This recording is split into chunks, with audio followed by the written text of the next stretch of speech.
I'm glad you made it, Inquisitor. I fear they've already started the ritual. It has to be blood magic. I hope we can stop them before more people get hurt. You take point. I'll guard your backs.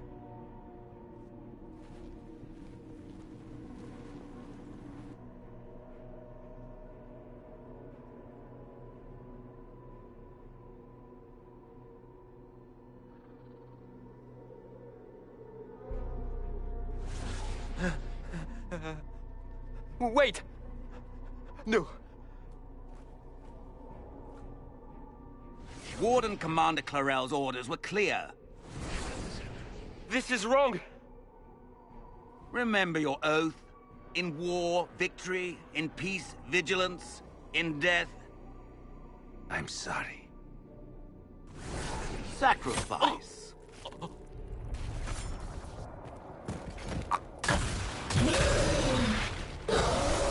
Good. Now bind it just as I showed you.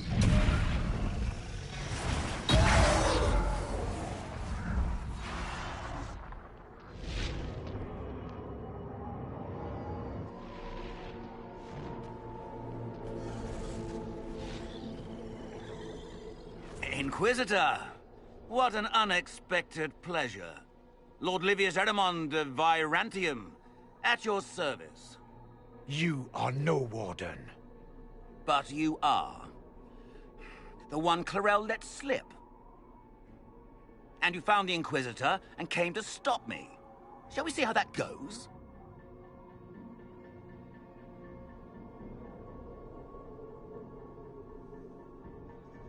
Wardens, this man is lying to you. He serves an ancient Tevinter Magister who wants to unleash a blight. That's a very serious accusation. Let's see what the Wardens think. Wardens, hands up. Hands down. Corypheus has taken their minds. They did this to themselves. You see, the calling had the Wardens terrified. They looked everywhere for help. Even Tevinter? Yes, and since it was my master who put the calling into their little heads, we in the Venatori were prepared. I went to Clarel full of sympathy, and together we came up with a plan. Raise a demon army, march into the deep roads, and kill the old gods before they wake.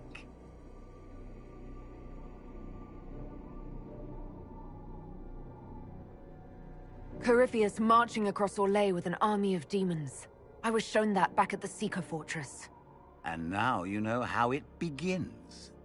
Sadly for the Wardens, the binding ritual I taught their mages has a side effect. They are now my master's slaves. This was a test. Once the rest of the Wardens complete the ritual, the army will conquer Thedas.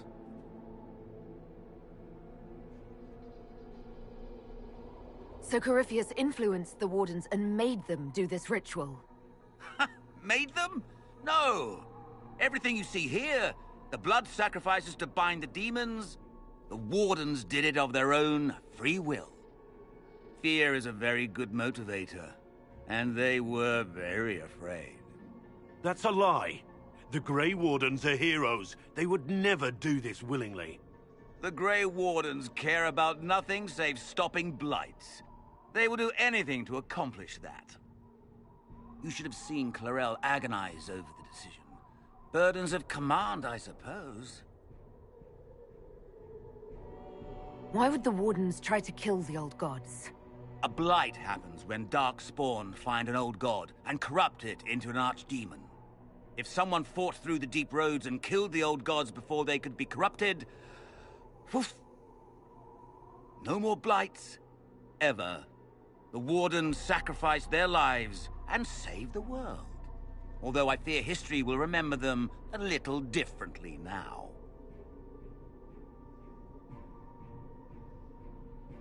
Why would Clarel risk using demons?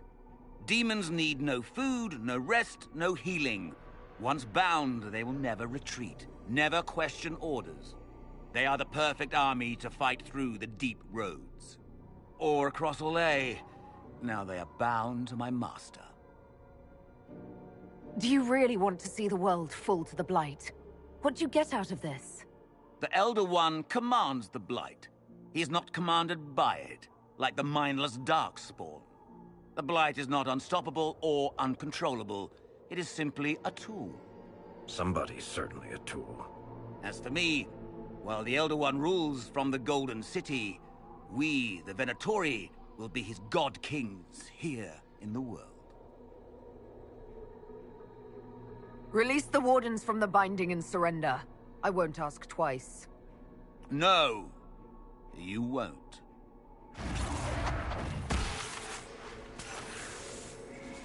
The Elder One showed me how to deal with you, in the event you were foolish enough to interfere again. That mark you bear, the anchor that lets you pass safely through the veil, you stole that from my master. He's been forced to seek other ways to access the Fade. When I bring him your head, his gratitude will be... Ah!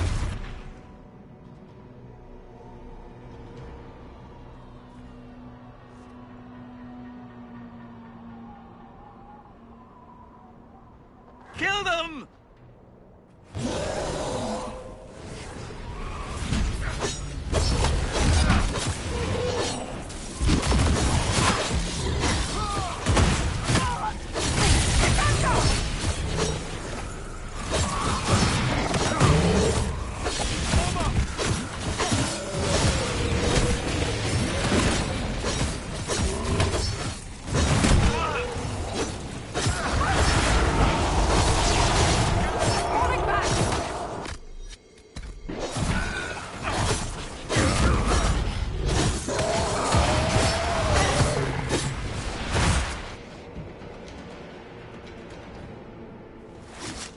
They refused to listen to reason. You were correct. Through their ritual, the mages are slaves to Corypheus. And the Warden warriors? Of course. Sacrificed in the ritual. What a waste.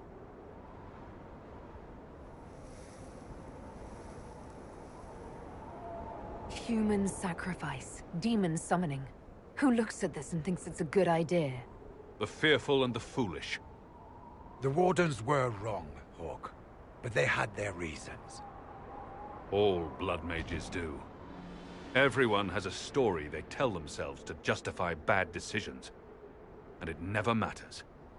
In the end, you are always alone with your actions. I believe I know where the Wardens are, Your Worship. Erimond fled in that direction. There's an abandoned Warden fortress that way. Adamant. I guess they didn't want to summon a demon army out in public.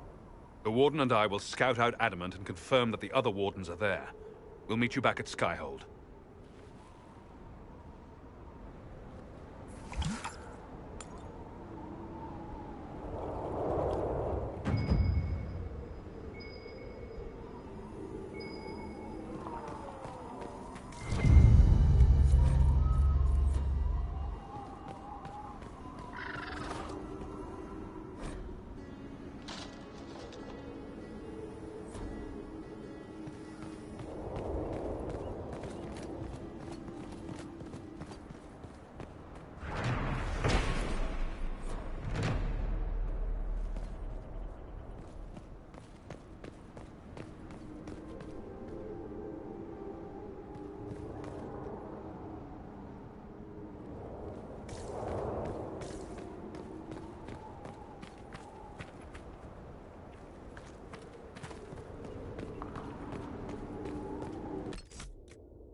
After more than 30 days, I have yet to observe the abyssal high dragon in...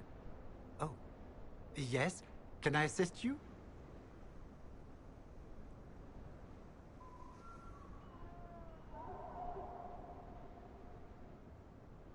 Tell me about yourself. I am a professor at the University of Orlais. I have made it my life's work to write the definitive monograph on the hunting habits of dragons and their closest kin. On this trip alone, I have produced 20 scrolls of notes. More scholarship than has ever been done on the Southern Vargest. But my hope, my great ambition, is to observe the abyssal high dragon taking her prey. A sight no scholar has ever recorded. I have the supplies you were waiting for right here. Now that I have my recipes back, I'll be able to concoct a bait the high dragon cannot resist. I have most of what I need, but I still need to gather quillback intestines and a phoenix's tail feather. You study dragons. I'd be interested in hearing more about that.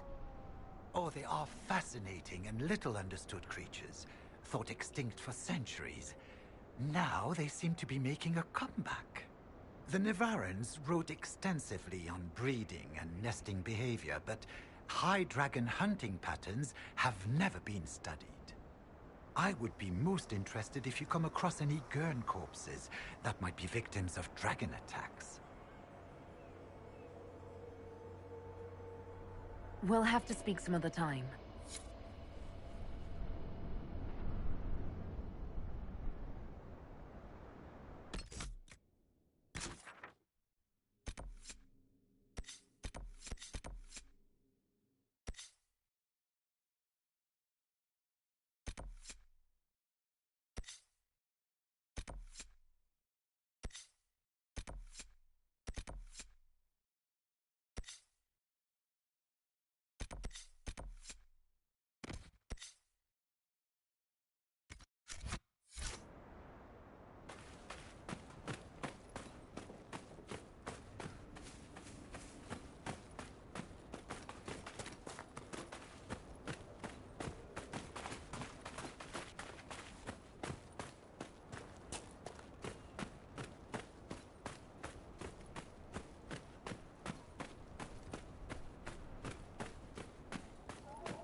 I'm not sure I want to meet the thing that finds quillback innards appetizing.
better.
Weapons ready!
can't cross this. Someone at Skyhold will have a solution.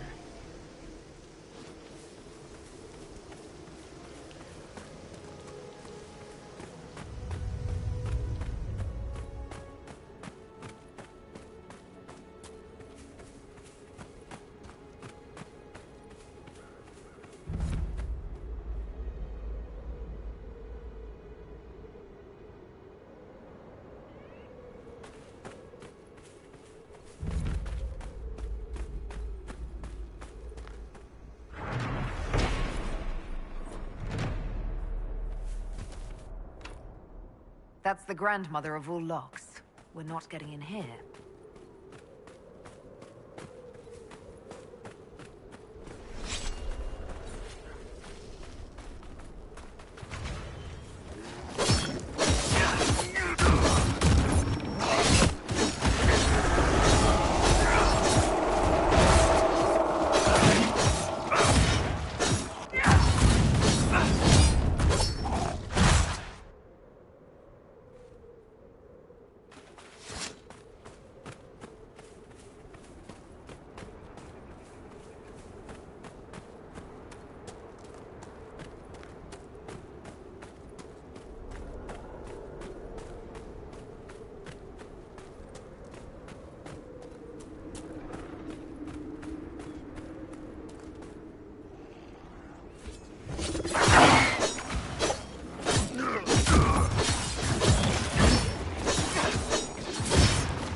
Inquisitor?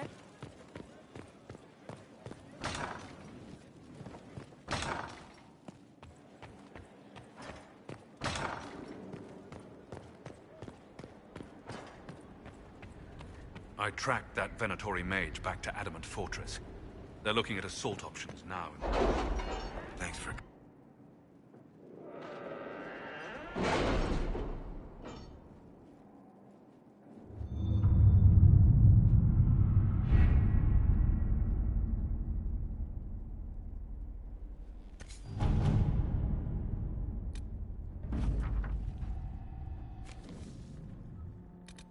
Did you see the message I sent? Yes, thank you.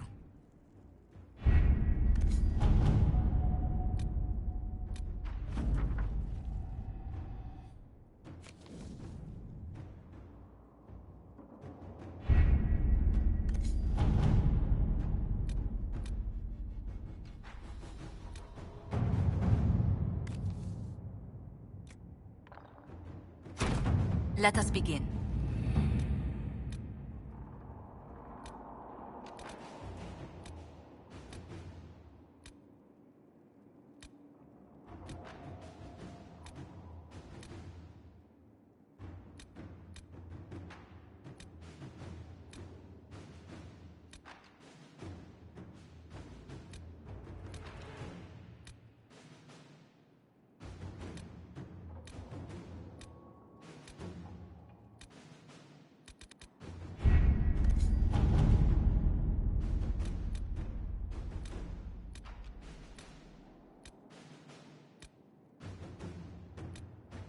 Have you heard anything? Not yet. I'll let you know as soon as I do.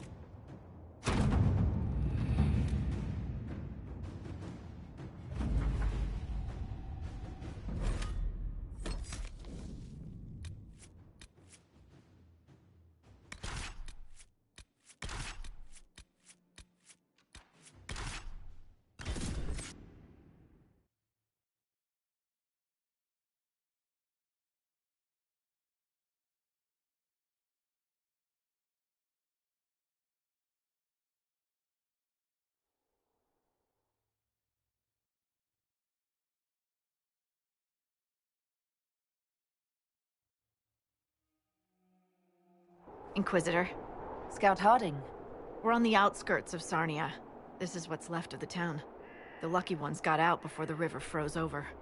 The rest, penned in by Fade Rifts and Red Templars. We're the first friendly face they've seen in a long, long while.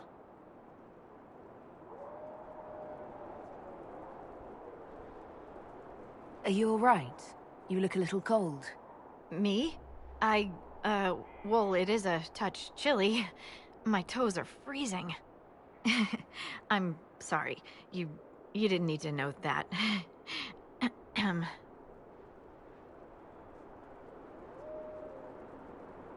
How did an entire river freeze so quickly? It got really cold, really quickly. Sarnia relies on its river for everything. Trade, food. They weren't expecting this. Do you know why the Red Templars have come here? Can't tell you much. The Templars have outposts all through the hills. Our scouts haven't been able to get through. It probably has something to do with the local stone quarry, though.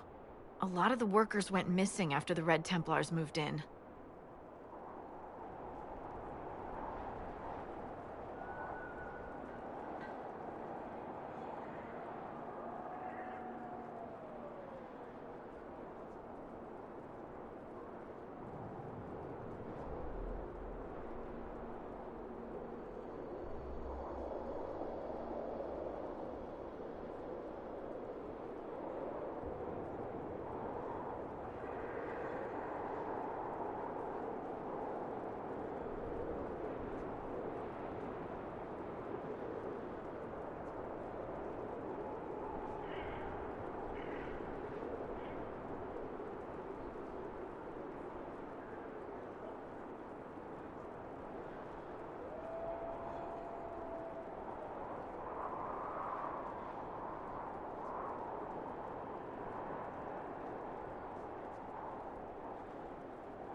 I should look in on the townsfolk, see what they can tell me.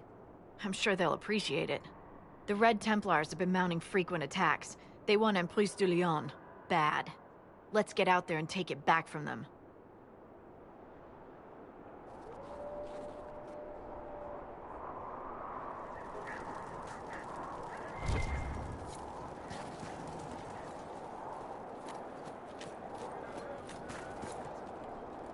This might interest you, sir.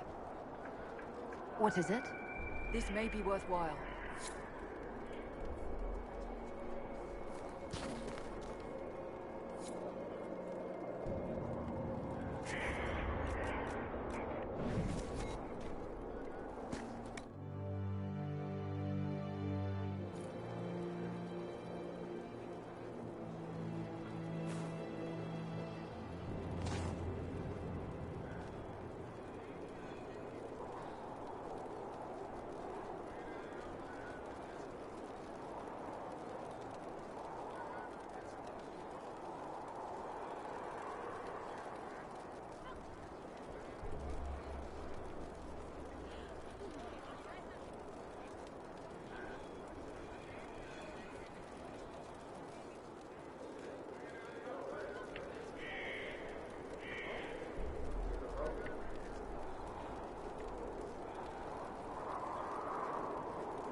Grim sight.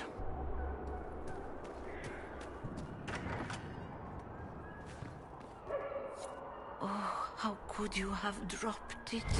Foolish, clumsy girl. Mama trusted the ring to you when she died. Now the Templars will get it bad, Templars. Demons with trusted faces. They'll find the small blue house. Stupid girl, how could you?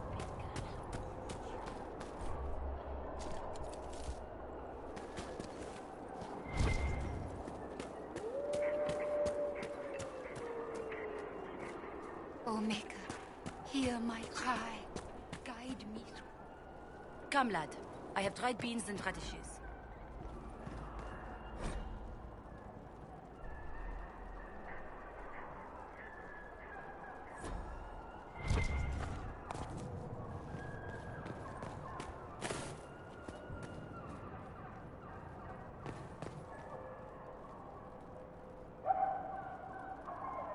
That was generous of you. I do what I can. I am partly to blame for all this. The Red Templars are here because, fool that I am, I sold them my family's quarry. They've taken every worker. We haven't seen them in weeks. And it's not enough. They keep coming, taking more people. And there's nothing I can do to stop them. How could you have sold land to the Red Templars? I didn't know. I swear by Andrastre's buyer. They look like knights, chevaliers. Such pretty speeches. They said they would reopen the quarry, bring employment and trade back to Sanya. We'd been struggling since the war began. How could I refuse? It was good for a time. People went to work, they were paid. Then they stopped coming home. After that, the Red Templars stopped pretending. What do you mean the Red Templars take workers? People just disappear. First those who worked the quarry, then they took people from their homes. I don't know why. I just prayed they'd leave me and my family alone.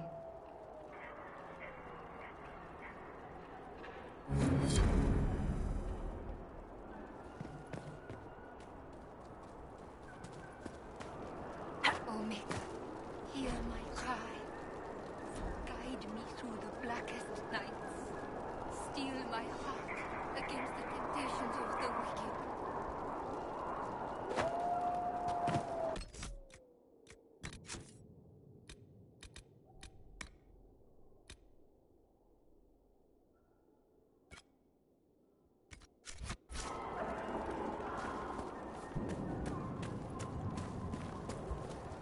Omega, why have you allowed this to happen? My little brother off to war, and now my sweet Louis dead.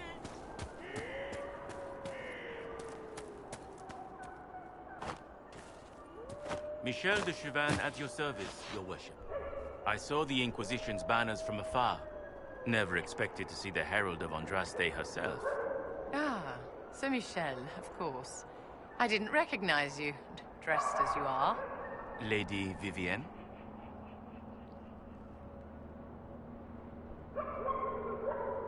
Are you here to guard the people? As much as I can, although this was not my original intention. I hunt a demon. This one calls itself Imshale, and has settled in Suladin Keep, up in the hills. Imshale is free because I made a mistake. I will see him destroyed. Now that the Inquisition is here, perhaps the Red Templars who guard the keep can be routed. All I need is one chance. Michel de Chauvin? I know your story. You were disgraced and banished from court for treachery. There's much more than that, but it ends the same way. What does it matter? Despite all, I have a strong arm, a stout heart, and I still serve Ole. I need to know more about Imshale. A desire demon, more cunning than anything I have encountered. And I have played the game. Imshale has roamed the land for some time. If anything, he will have grown in power. Why he is here in Emprise de Lyon, however, is anyone's guess. Perhaps he has gained the cooperation of the Red Templars, or vice versa. What's in Suladin Keep? Red Templars, so far as I can tell. Suladin is an elven fortress, left to crumble. The locals always avoided it, believing it the haunt of ancient elven spirits. You know where the demon is. Why wait? I am but one man. Suladin Keep is guarded by Red Templars. While I would happily give my life for this, I would not give it in vain. You could serve the Inquisition. We have use for strong arms and stout hearts. No, not until Imshale is defeated.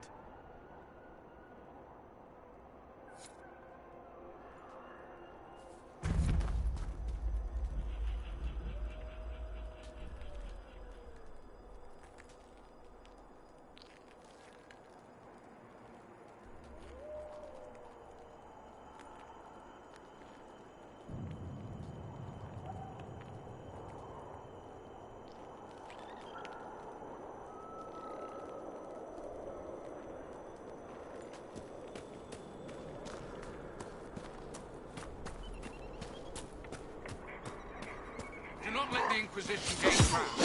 Kill them all!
Send men to scout the area. We need to know what's out there. Yes, sir. Commander, soldiers have been assigned temporary quarters. Very good. I'll need an update on the armory as well. Now!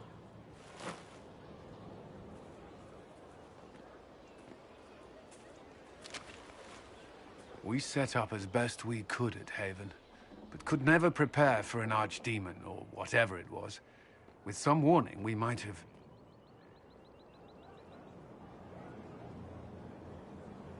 Do you ever sleep? If Corypheus strikes again, we may not be able to withdraw.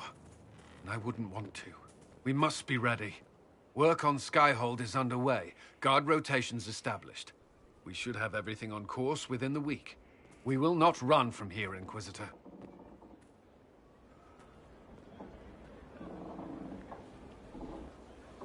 How many were lost?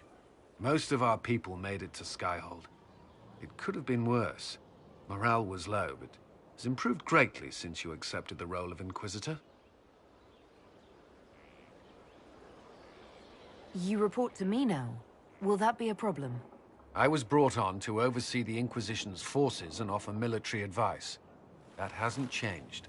We needed a leader, and you have proven yourself. Thank you, Cullen.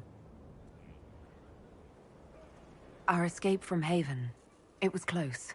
I'm relieved that so many made it out. As am I.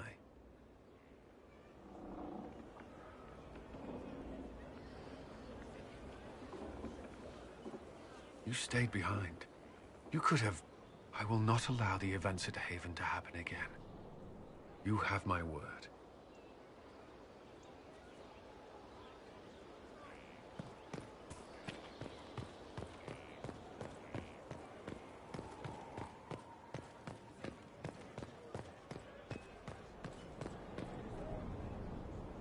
So, Inquisitor. It is Inquisitor now, right? Remember that war we talked about stopping? Full of little baddies I can stick with little arrows. That's not a friggin' archdemon, is it? Andraste, what do I step in? Let me know what she says. I could use some clarification myself. It's swearing, not praying. She doesn't answer. Not like she's supposed to. I know what happened to you. Or what everyone here thinks happened. It seems... I don't know what it seems.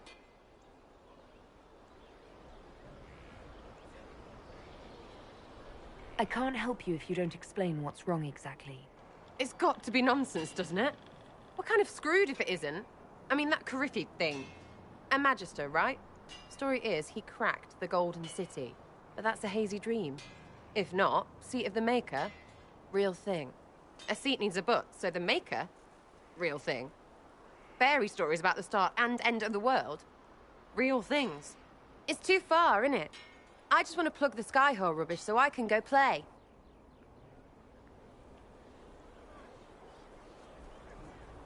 You joined to help the little people caught up in this. But do you believe or not? In Andraste? Of course.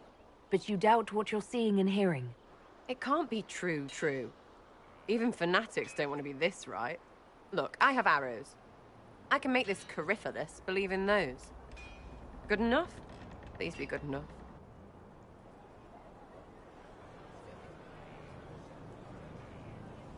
As long as you're reliable when we go Magister hunting, stay for whatever reason you like.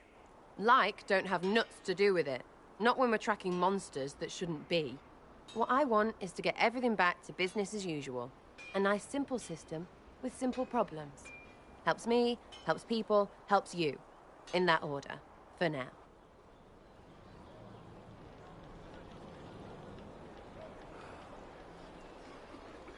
You're starting to not sound completely crazy. I know, scary, innit? So bring 'em on. But first, food. I'm starving.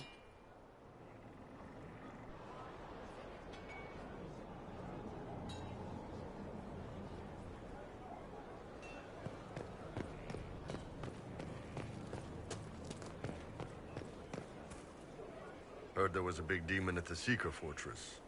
Gotta say, I don't mind missing that. Getting into your head.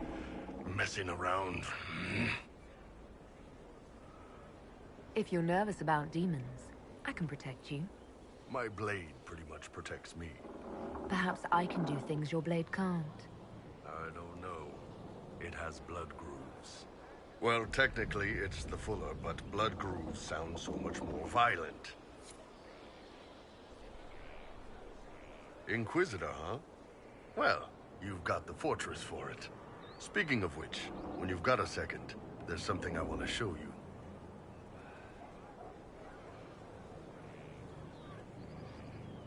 What did you want me to come see? Here, come on.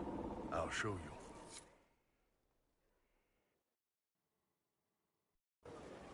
Why am I dressed like this? You'll see. Come on. It'll be worth your time, I promise. Evening. Iron Bull. My merc band just joined up. Tanner. I'm from Jader. Well, near Jader. Mira. I was guard captain for Lady Pendel. Signed on after shit blew up at the Conclave. Share a drink? Who's your friend? This is Grim. She doesn't talk much. Huh. So, you ready to kill some demons? Or Venatori, or whatever that Corypheus asshole is? This isn't just about killing.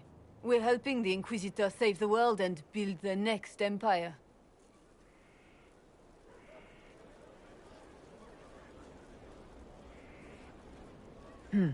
Well, long as I get paid, I'm happy. That's why I signed up. I just couldn't spend my whole life on a farm. Needed to live a little, you know. What about you, Mira? Why'd you join up? I thought you were serving some noble. I saw what happened at Haven. The Inquisitor staring down that monster and his archdemon. I don't sing the chant of light as much as I should. But you can't see something like that and not believe. Well, Grim and I should find our tents. Thanks for the drink.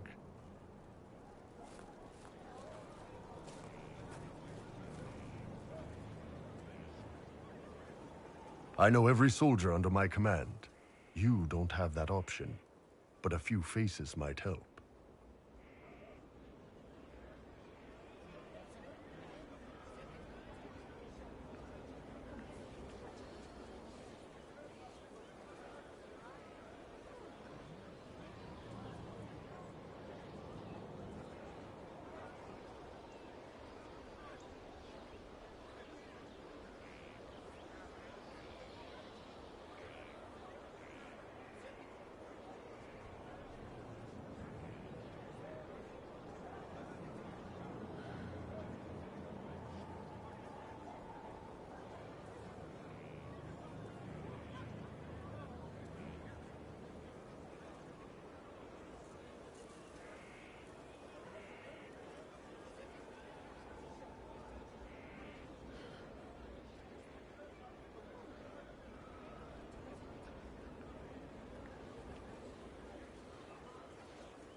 You made it sound like you didn't like the Inquisition.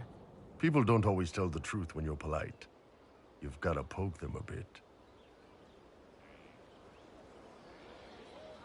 But those two soldiers might think you're an asshole. So?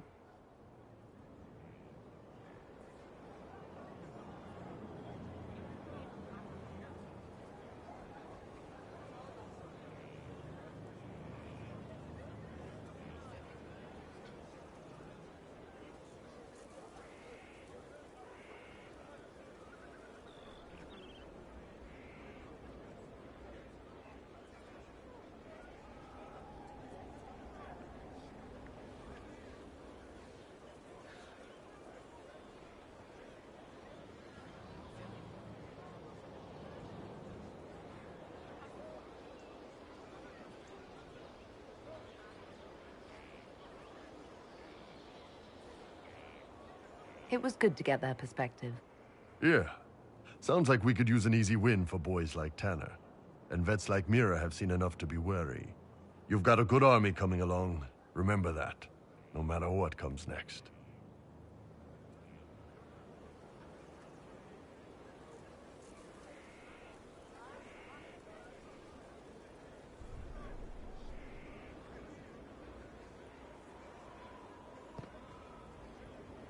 I wondered why all Skyhold seemed suddenly brighter.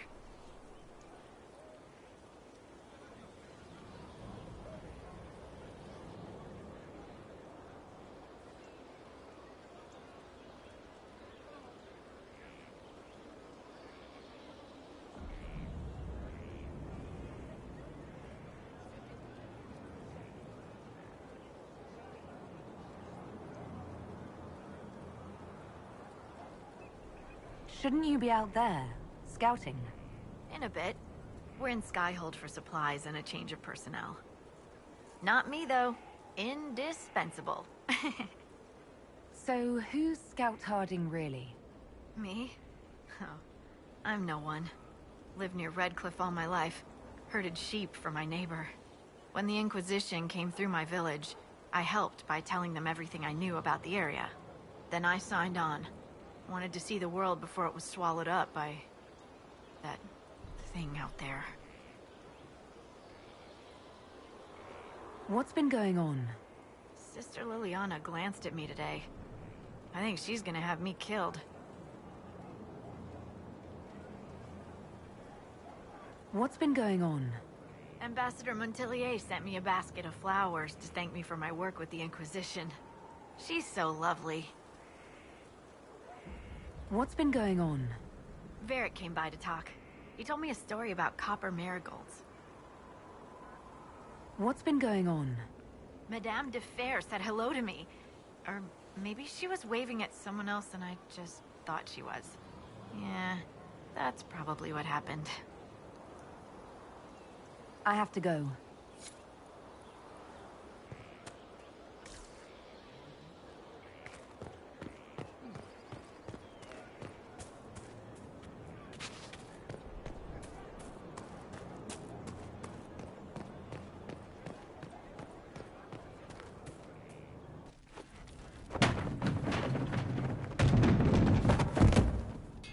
You knew where Hawk was all along! You're damned right I did. You conniving little shit! You kidnapped me! You interrogated me! What did you expect? I expected you to tell the truth! I told you what was at stake! So I just hand him over on your say-so? It's okay, Hawk. This zealot isn't crazy. I promise. Ah! Look at her. She's finally lost it. All right, you've both made your points. We needed someone to lead this Inquisition. Hawk was our only hope. He was the champion of Kirkwall. The mages respected him. And you kept him from us. The Inquisition has a leader. Hawk would have been at the Conclave if anyone could have saved Most Holy...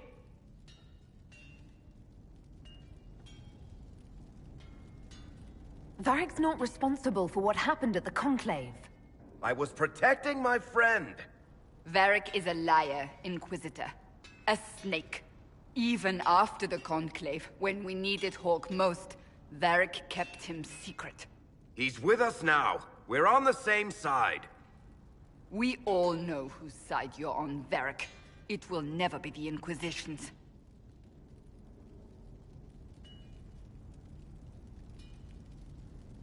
Attacking him now won't help us, Cassandra. Ha! Exactly. And you better not be keeping anything else from us. I understand. He did bring Hawk. Late, perhaps, but Hawk is with us. As are you.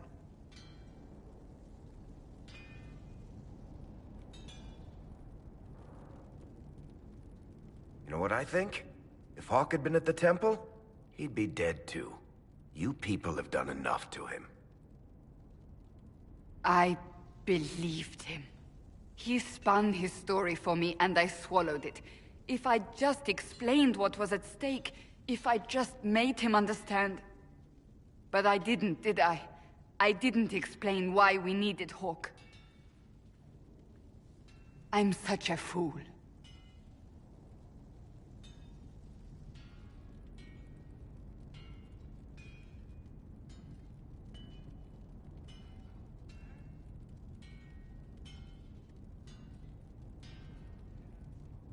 What if you hadn't believed him and you'd tracked Hawk down?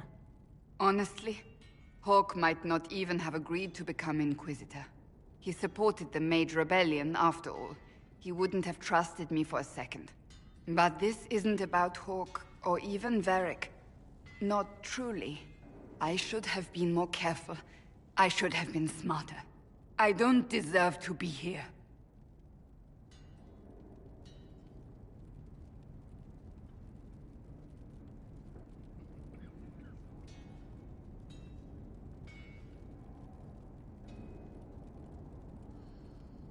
Have you looked at our Inquisition, Cassandra? We're all fools here.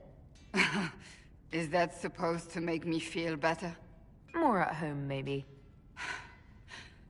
I want you to know, I have no regrets.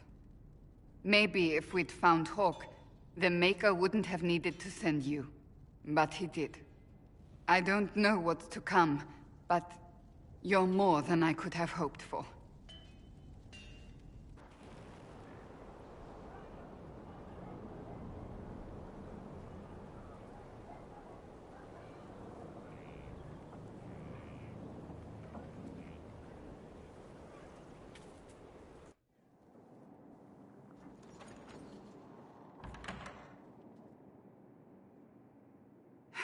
I can keep staring at this, but I won't get any closer.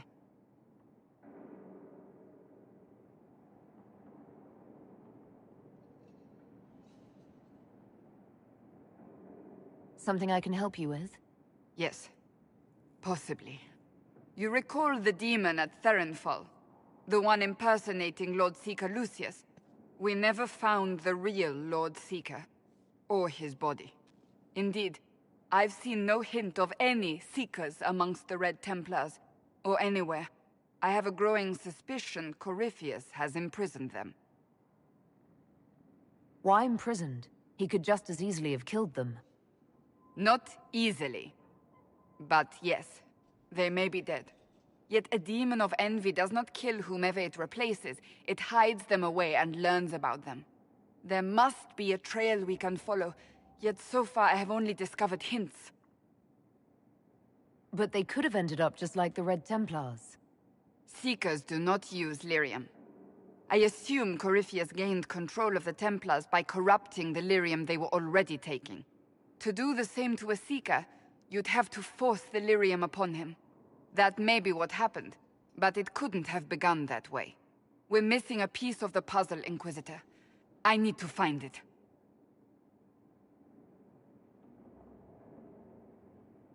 Finding them obviously means a lot to you. I left the Order, but I can never abandon them. I cannot even claim that rescuing them would be beneficial. They wouldn't look kindly on the Inquisition. But even so, if there's a chance... If we can spare resources to follow up on these leads, Inquisitor, I would appreciate it.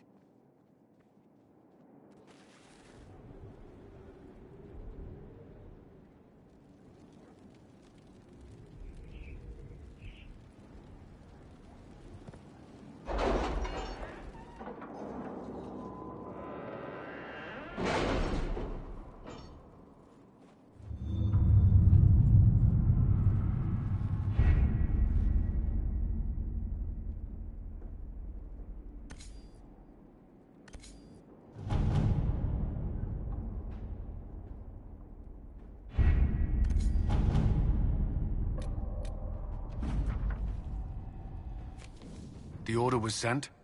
This morning.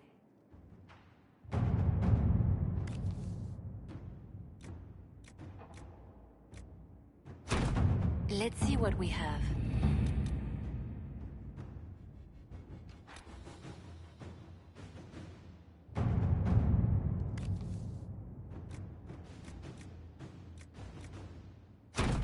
All right.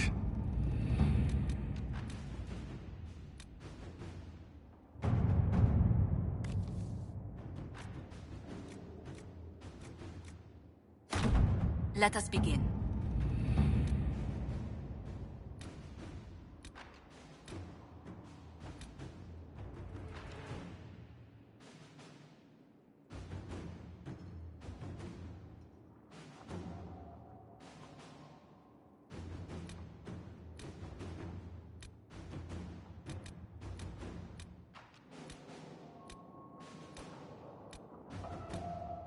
The city has agreed to send us 5 dozen guardsmen. Not raw recruits. With luck, they'll know which end to grip a sword by.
Inquisitor, I must speak with you. What is it? I must explain something first about the Montiliers' fortunes. I remember you said your family had been forbidden from trading in Orlais. It's devastated our finances. The Montiliers have, in fact, been in debt for over 100 years. I had no idea your family's situation was so precarious. Hardly anyone outside the family does. For generations, we've done everything to keep creditors at bay. Sold our lands to stave off interest. It is infuriating to see my family still reduced to this.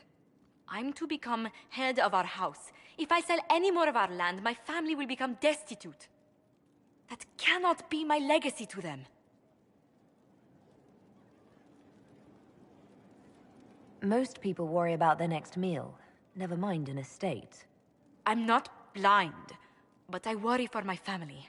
My foolish sister Yvette with her daydreams, my brothers trying to rebuild our fleet with their own hands. Is it wrong to hope they never know hardship?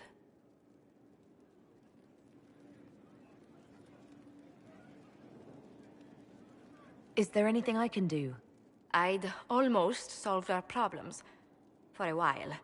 I negotiated a chance to reinstate the Montiliers as landed traders in Orlais. We could rebuild with that. But when I dispatched paperwork to Val Royeaux,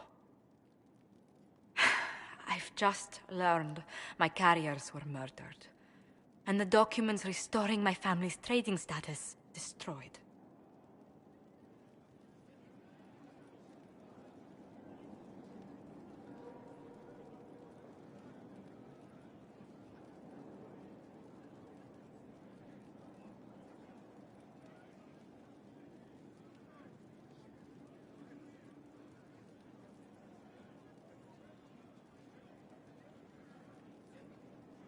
Were the murderers targeting the Inquisition? Leliana made inquiries that bore success. Comte Boisvert, a nobleman in Val Royeaux, claims to know who killed my messengers. He has a request that you come when I meet him, so he's seen publicly conferring with you. What will being seen with me gain the Comte? The Comte will drop hints at parties he's to meet with an important visitor. Allies and rivals will take note. Once he's met you, there will be speculation. The Comte will subtly spin reports to his advantage.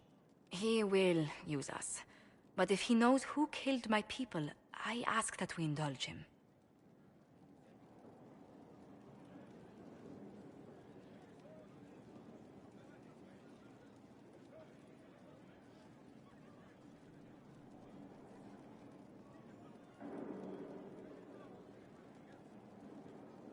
If that's what it takes to get to the bottom of this, I'll meet this Comte with you.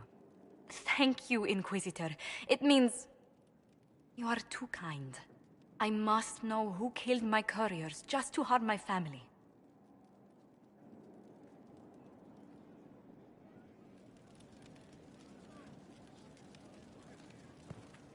Yes?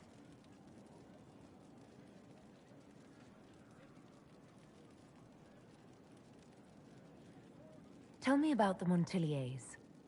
Well, my parents are alive and in good health. They live in our estate in Antiva City.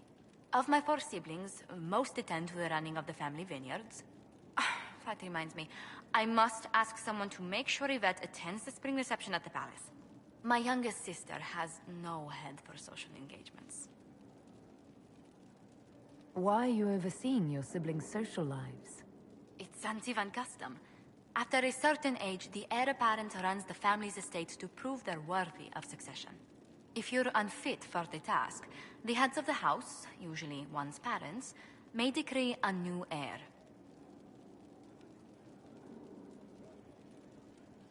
What do these Antivan heads of their households do if they don't run it?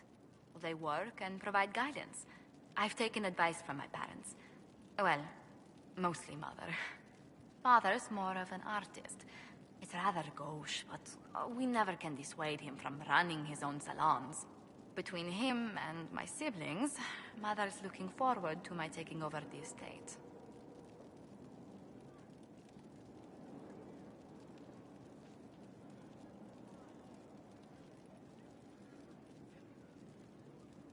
Can you run your family's business and be the Inquisition's ambassador? I won't let it interfere with the quality of my work for the Inquisition, I assure you. But managing the estate is my duty. As much work as it is, I will not shirk it. Is running your family's estate that important to you? I'm responsible for their welfare. A Montilier never shuns their familial duty. Taxing, as those duties can sometimes be.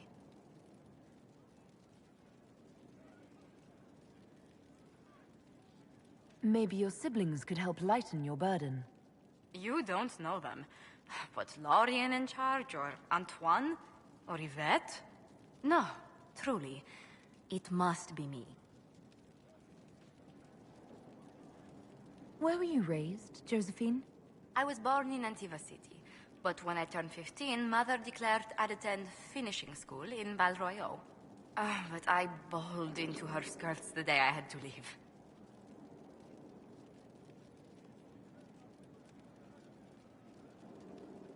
Did they have to pry your fingers off the doorframe as well? Admittedly, I may have been a trifle sheltered. But my mother only wanted the best for me. Living in Orlais was an education in itself. What did you learn at this finishing school in Val Royeaux? Among other things, mathematics, rhetoric, poetry, history, logic, and a great deal of etiquette. I still remember Madame Beventir's switch on my knuckles when I forgot the basic tenets of Nevaran dining customs. For a dowager approaching her 80th year, she had quite the arm. How did the younger you like Val Royeaux when you arrived? Have you ever stepped into a new city and felt the buildings couldn't possibly be real? That was Val Royeaux to me. So beautifully foreign, I gaped at its spires for months. Does Antiva City have nothing that compares to Val Royeaux? Antiva City is a jewel among the capitals. But I did not appreciate that before I traveled. There are multitudes of places I'd like to see. Saharan, the Anderfells, whatever lies past the Amarantine Ocean.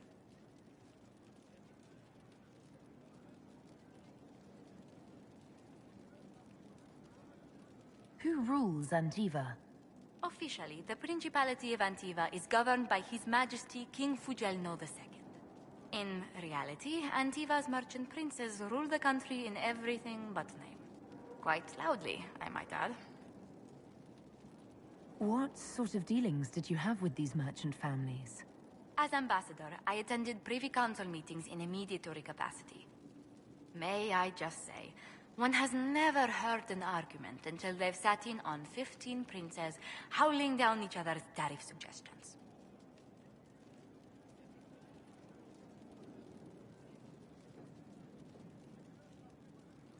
If you must deal with legislation, at least it's lively. It's all a part of life in Antiva. Our traditions value passion and romance. A certain exuberance of style.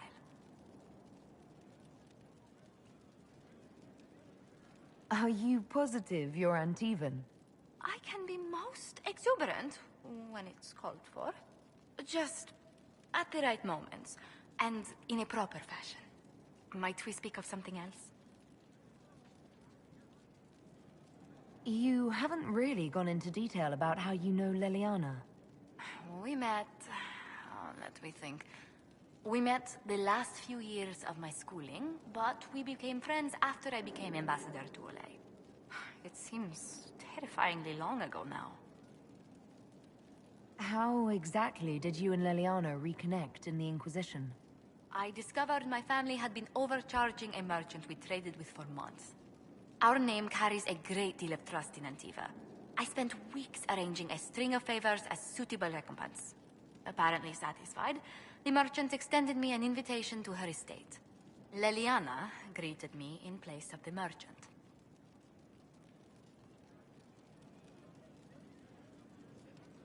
I assume the entire problem was some form of trial. You assume correctly.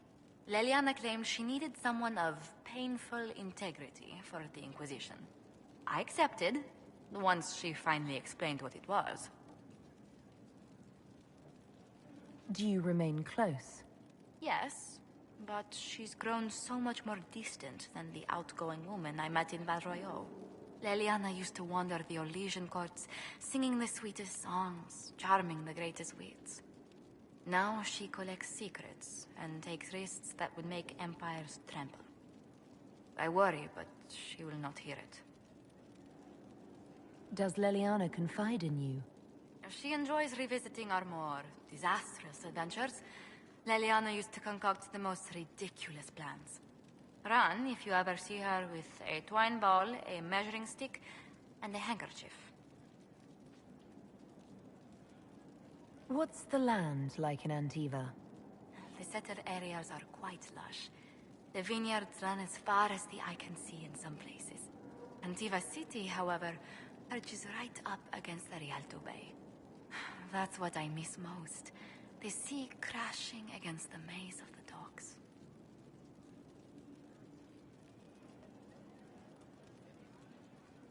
I have difficulty seeing you wandering around a trading port. Everyone in Antiva City spends time by the ships, my lady. The finest restaurants and poets all make their habitation by the sea. The waterfront's never still. Lanterns are lit along the promenade no matter what the weather. Are you ever homesick? Occasionally. When a breeze stirs the trees in the garden, I sometimes pretend it's the sound of the surf. Do you know, I even miss those terrible squawking birds infesting the harbor. My youngest sister used to throw whole loaves of bread to the gulls. Silly thing. Let's speak later. Farewell.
Inquisitor?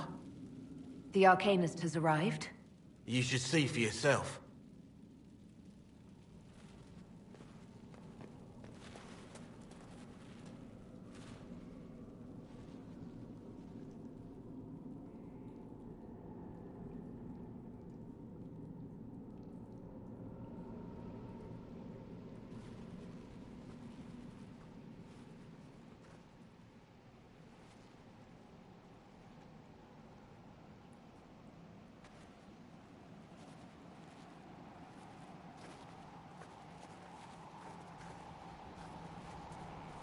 Hello there.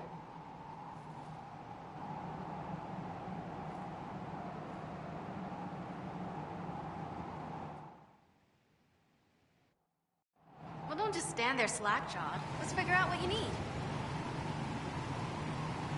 You're the magical advisor? Oh, you're her. The Inquisitor. I'm Dagna. Arcanist Dagna. It's an honor, your worship. Is that it? The hand anchor mark? It's pretty. Breach was pretty too, in a destroy everything sort of way.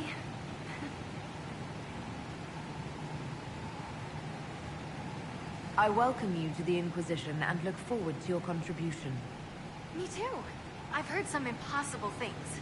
I love impossible things. Those are the best to make, well, possible. I've looked at Herod's devices. The precision is fantastic, but typical. Mundane. Old thinking. No disrespect meant to the classical trades, but you need a new perspective. I've made adjustments. As long as I keep making them, you can craft just about anything. Almost safely.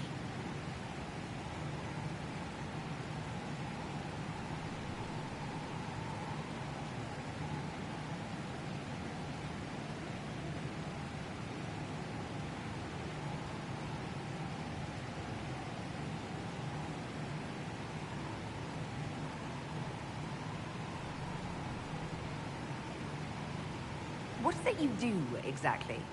I was born to the Forge. That's literal in this mythcast. So the hammer and tong, that's like a heartbeat. But you've a man for that already, and a good one. I'm here because of my passion for magic. Magical study, magic theory, magical enchantment, and through it, the manipulation of masterworks. I studied it all with an objective eye. No secrets, no fears. That lets me apply principles like no other. Maybe one other, but I don't have that wonky of a mind, so I still kinda win.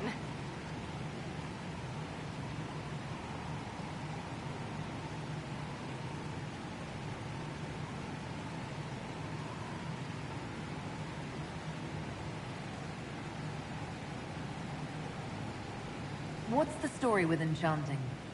Lyrium is the heart. In certain rational patterns, it beats like something alive. That's how I see it. So, a mage can make your weapons do things, but with the right runes, the right rarities, your toys become wonders. It's the one thing mages can't do. Drives them mad. Literally. Dwarves are resistant, so it doesn't affect us. Mostly. You have the ability to make exceptional weapons and armor. Masterworks? There's an art to the forge, as well as enchanting. You need an ear for it. And hands. Eyes, too. Nothing bad to say about Herod on that front. He's wonderful. But there's this little more needed. With the right bits, an edge can be more than an edge. Armor can do more than protect. A hue can be just a bit brighter. In short, smithing can be more. In short.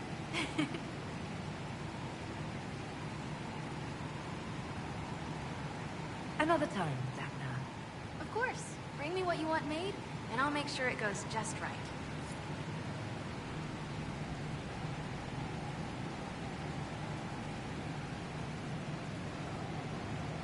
Well, how are you? Where does a dwarf go to study magical theory? Get out. I asked myself that question for years. Turns out, not in Orzammar. I had to start at a circle. I had to fight to do it. Everyone said I couldn't. Everyone. I swept floors in libraries, traded runes for tomes. I met outsiders like me, new thinkers. If there's something to know about magic, I'll find it. There's no barriers to what magic can do, Inquisitor. No matter what they say.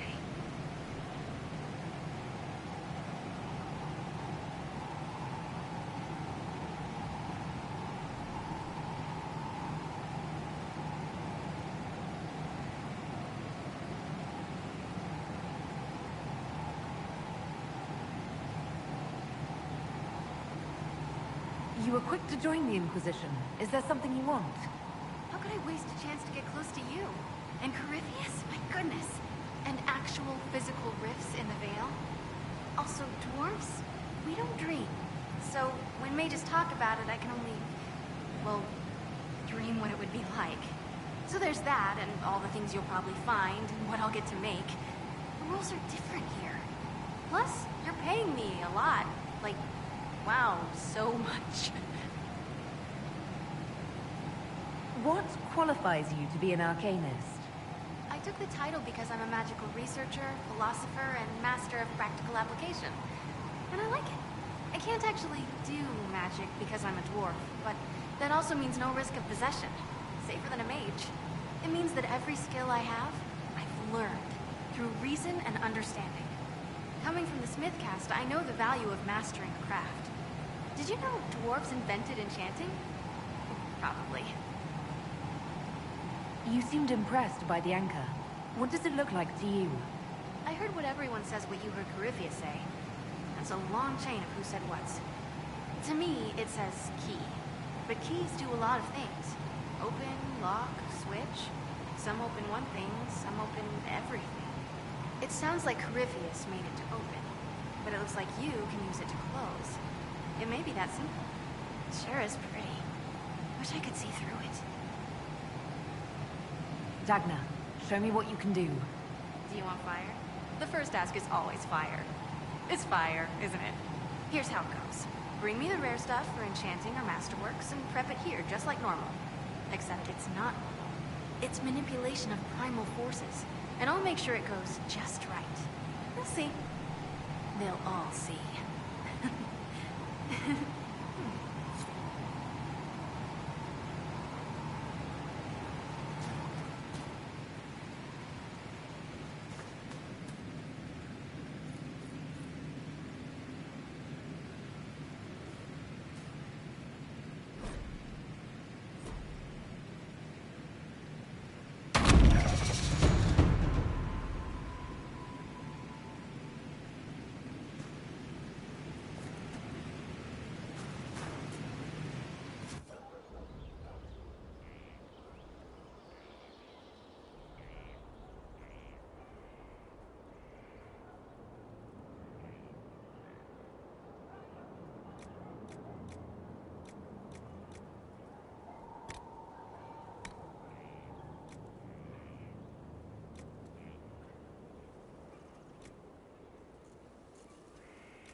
Inquisitor.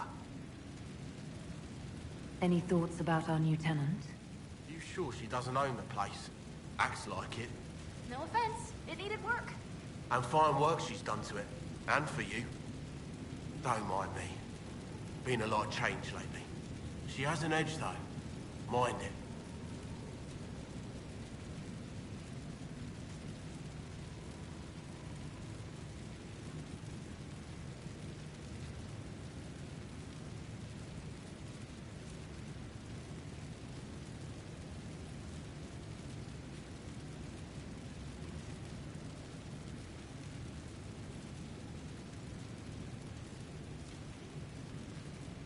I'll be back later. I'll be here.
Complete. Honored, Inquisitor. Gotzi Sturhald. Did my part on the walls. Now I'm on this strange collection you've brought us. Don't know its worth to the fight exactly, but it's good workmanship.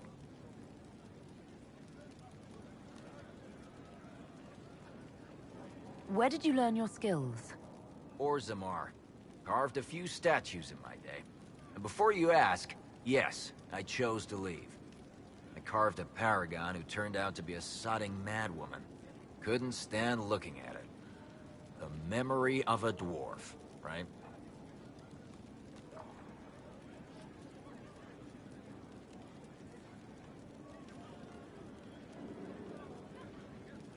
Any ideas about the origins of these reliefs? Tevinter, early. It's in the tool marks, the grain. That's hard dust mined from the 100 Pillars, if I know anything. Oh, I suppose the scene is probably full of Tevinter robes, too. The 100 Pillars? Damnedest things. Massive spires that aren't stone. It's like a mortar. Don't know more than that. Strong, though.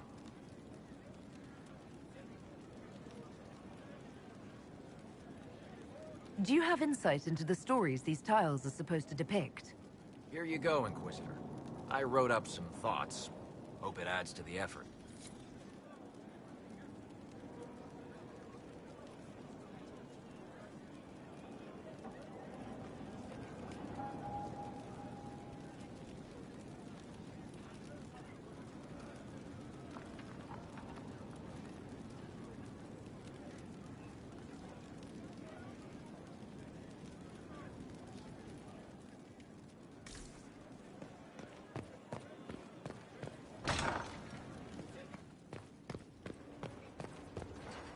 We must stop the Wardens from carrying out this insane plan, Inquisitor. To seek out these old gods deliberately, in some bizarre attempt to preempt the Blight.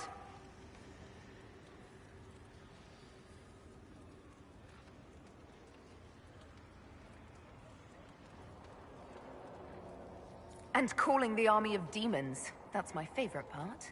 The demons are nothing. They're a tool. A tool that gives Corypheus an army. That's not the point. Even if they could succeed, the entire idea is wrong. The Blight is not something one smugly outsmarts. Forgive me.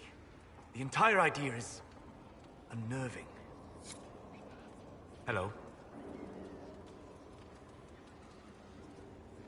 I need to know more about Corypheus. We spoke of this on our travels to Skyhold. What more can I tell you? Cassandra and Varric seem more familiar with their adversary.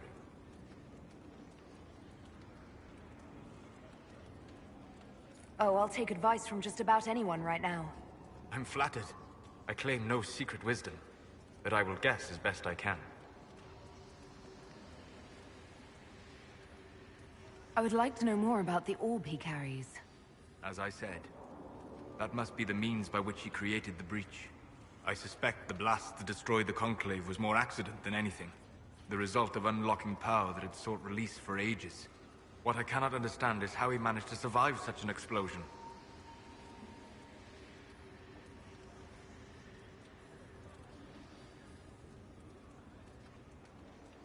You said that you believed the orb is elven. I never would have believed a Devinter mage could unlock such a powerful relic. It clearly enhances his abilities, giving him access to power he should never have known. Like the power to control the Archdemon. Indirectly, one assumes. Nothing in any law connects my people to the old god dragons who became archdemons.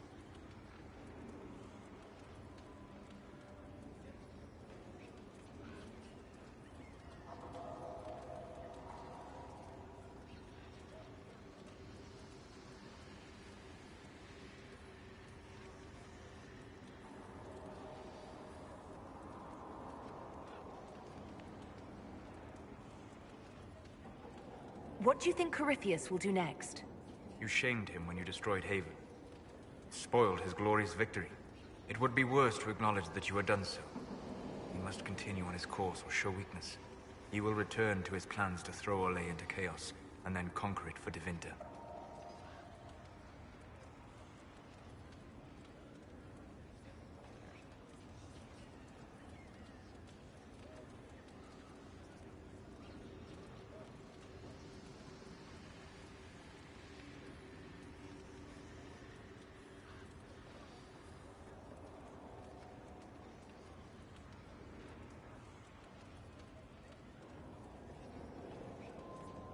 You're sure that's what he'll do? As certain as is possible. Assuming I can plausibly predict a man who seeks to rise to godhood. And can you? The key is understanding this.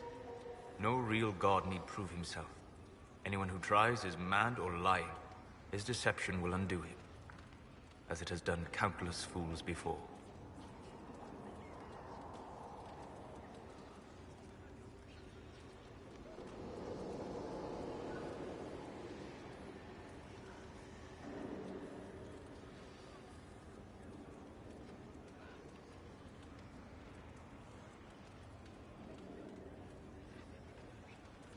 What can you tell me about the source of Corypheus's power?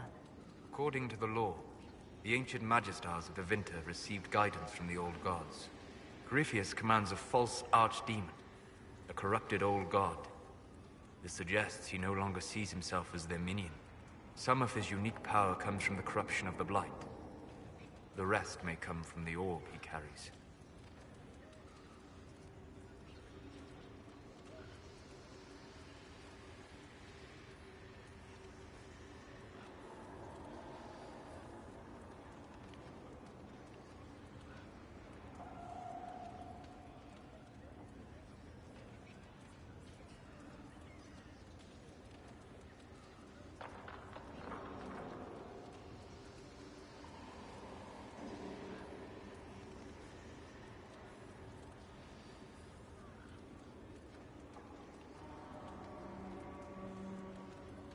I'd like to know more about you, Solus.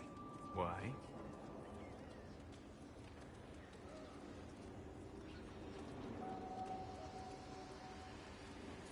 Why not? Privacy? Caution? Concern about the direction of this Inquisition once our work is done? Then don't tell me. I wasn't asking as part of the Inquisition. I'm sorry. With so much fear in the air. What would you know of me?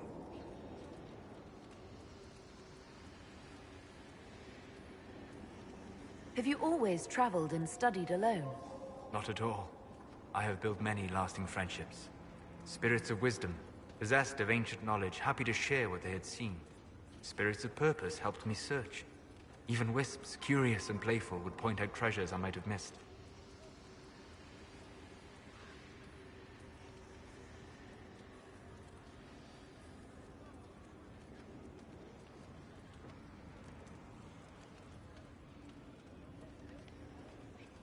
You trust these spirits not to possess you the first time you accidentally make a wish? Do you trust your friends not to turn on you? Well, yes, but they're people. Ah, of course. You know what I mean. Are people only people because they are flesh and blood? Is Cassandra defined by her cheekbones and not her faith? Varric by his chest hair and not his wit?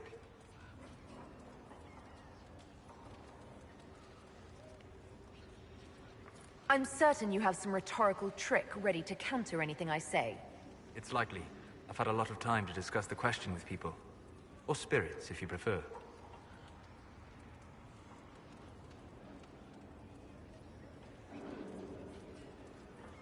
We'll talk later. Goodbye.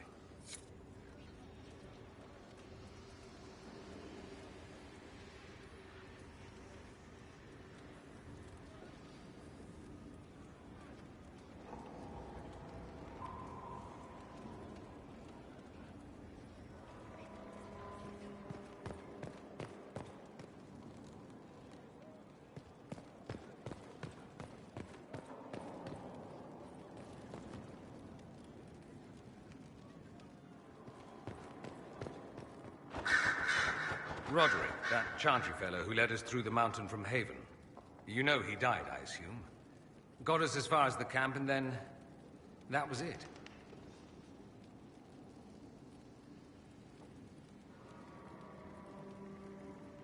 Oh. That's too bad. I helped him walk. He... talked about you quite a bit. He just needed to be sure you were Andraste's chosen. He was terrified of what it meant, if it were true. But in the end, he believed. He asked me to tell you he was sorry.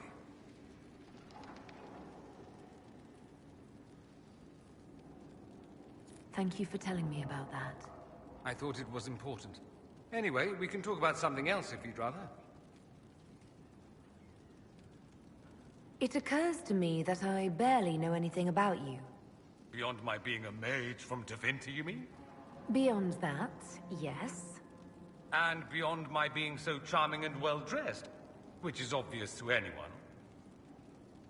I'm well aware of your finer qualities. Believe me. Of course you are. You're a discerning and intelligent woman, after all. Now, what was I talking about? Ah, yes, me. I am the scion of House Parvis, a product of generations of careful breeding and the repository of its hopes and dreams. Naturally, I despised it all. The lies, the scheming, the illusions of supremacy. That's Tevinter in a nutshell, isn't it? Needless to say, my family was not happy with my choices.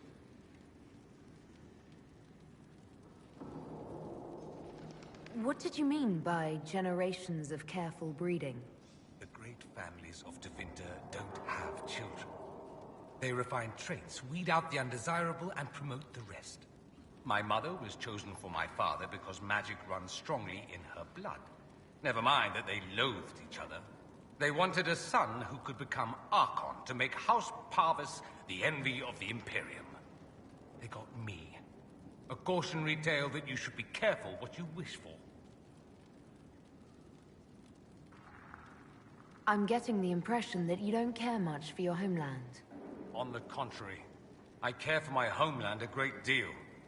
There's so much potential. Sadly, we squander it.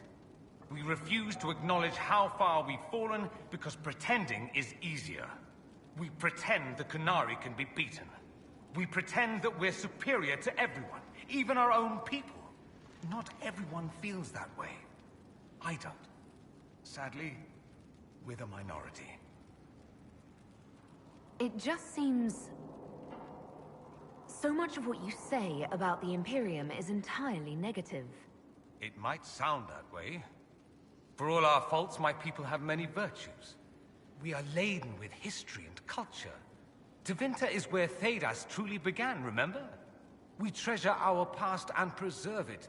You can walk down a side street and find nothing built during the modern ages. And despite appearances, we care. Deeply. About everything. We have no reserve, not in war and not in love. If I truly believed my homeland was beyond all hope, I wouldn't miss it so much.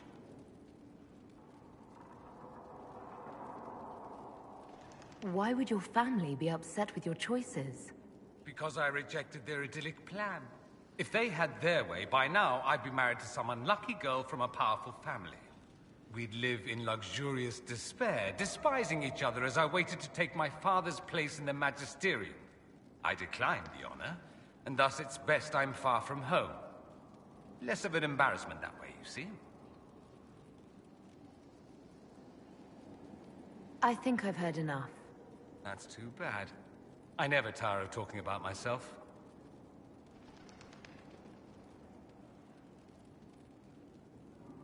I'm curious why you were in Redcliffe in the first place. Looking up an old mentor of mine. A magister by the name of Alexius. Good fellow. Always thought highly of him. Then one day, he asks me to join the Venatori. I don't know what he was thinking. He knew I wanted to change Tevinter, not regress it into prehistoric madness. The Venatori killed Alexius, once he stopped being useful. Seems odd he would get involved with the Venatori at all. That's what I thought. I'd hoped to persuade him to leave Redcliffe. I suppose he had his reasons. People will do odd things when they're strung over a barrel. Either that, or I didn't really know Alexius at all. I'd like to ask you about Tevinter. Ah, yes. Everyone outside the Imperium always seems quite fascinated by it. Probably why they come up with so many ridiculous tales. Flying cows over Minrathous. That's madness. All right, that one's actually true, but the cows didn't have wings. I digress. Anything in particular you wanted to know?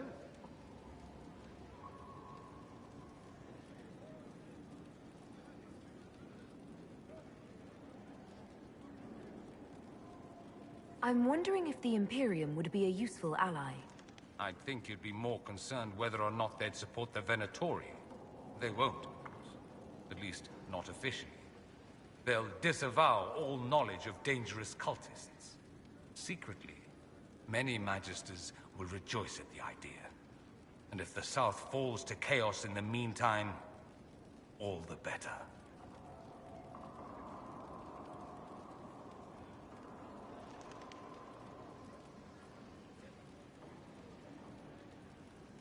It would be in the Imperium's best interest to help. Surely it could use allies. I think the Imperium gave up on the idea of allies a long time ago. We've been fighting the Qunari for what? 200 years off and on? It's a point of pride that we go it alone. They'll sneer at the South behind their silk handkerchiefs and say, "You've had it easy for far too long." Let's not forget that the Inquisition seems to be an arm of the Orlesian Chantry. Anathema so far as they're concerned.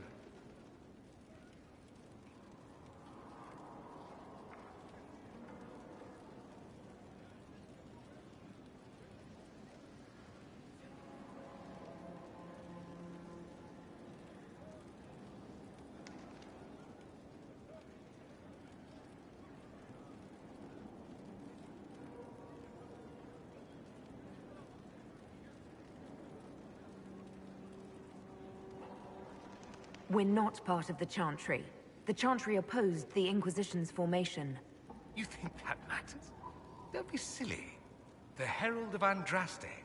Your very title smacks of the Southern Chantry. You may as well be a heathen. I think they're far more frightened what you'll do if you succeed.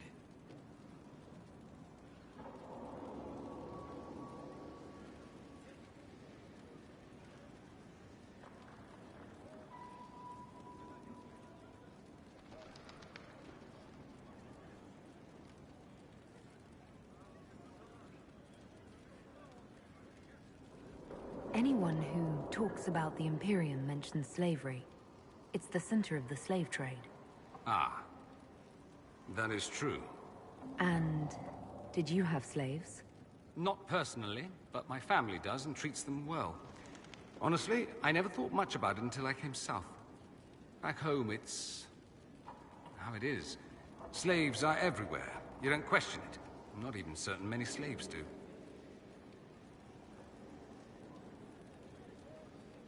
Well, we don't have slaves in the south. In the south, you have alienages, slums, both human and elven. The desperate have no way out. Back home, a poor man can sell himself. As a slave, he could have a position of respect, comfort, and could even support a family. Some slaves are treated poorly, it's true. But do you honestly think inescapable poverty is better?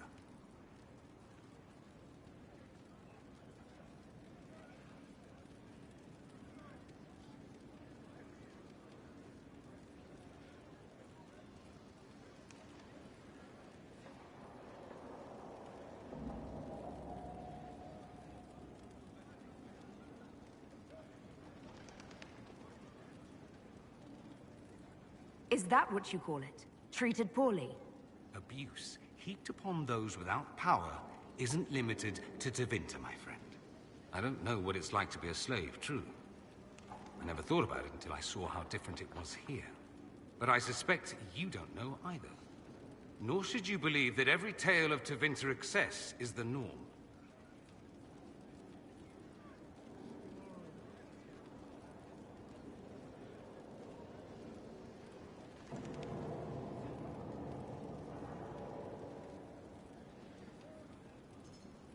There's an Imperial Chantry, isn't there? With its own divine. You people aren't supposed to talk about the Black Divine, are you? If you mention him outside the Imperium, people make that face, like you're urinating in public. But yes, we do have the Chantry, or a version of it. Night and day comparing it to yours.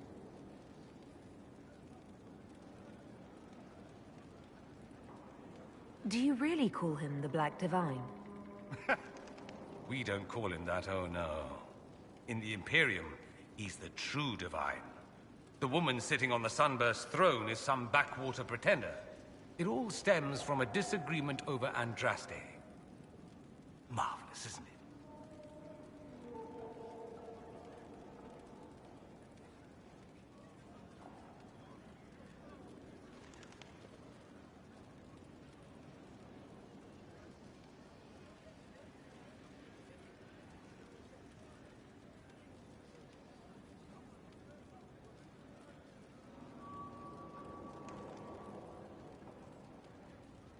Why would they disagree over Andraste?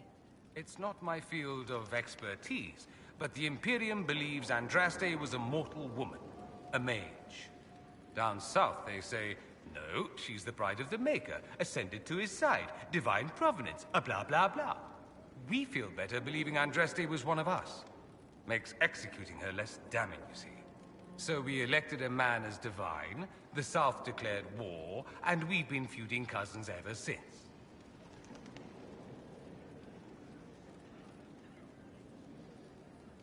So, the Imperial Divine is always a man? all the better to distinguish him from that other one, yes. Don't think there aren't a number of female magisters who bristle at that. Why can't they be divine after all? Same reason you never see a man on the sunburst throne. Because that's how it's always been done. Excellent reasoning. Is the Imperial Chantry so different from ours? Not in theory. The main difference is in the whole magic is meant to serve man, not rule over him business. Back home, ruling the unwashed masses is serving them, for the good of the Imperium. Perhaps it started with good intentions, but these days it's academic. The circles are in command.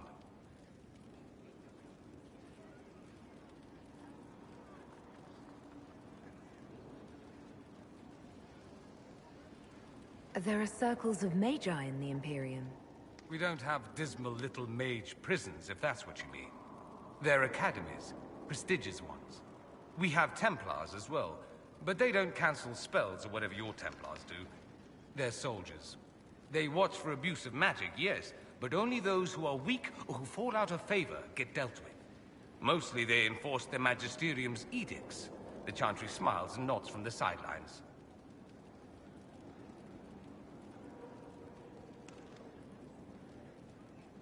Do you consider yourself Andrastian? The big question.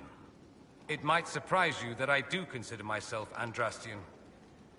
I simply do not believe in the Chantry. It is a relic, whether back home or here in the south. Something from a bygone age desperately clinging to relevance. It's not an opinion that makes me popular.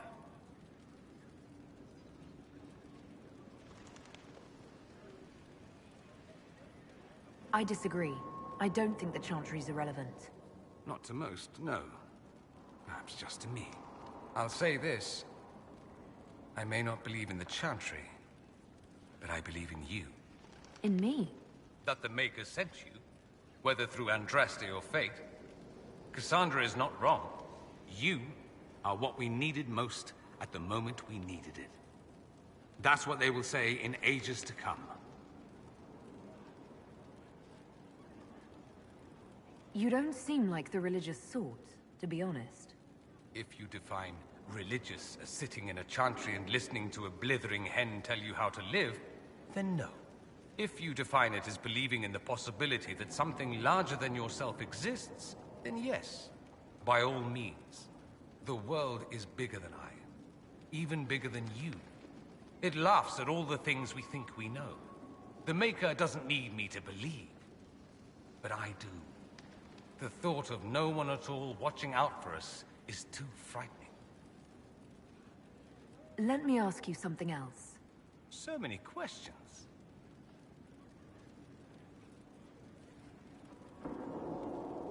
That's all I wanted to know. Fair enough. I should go. Try not to kill anyone without me.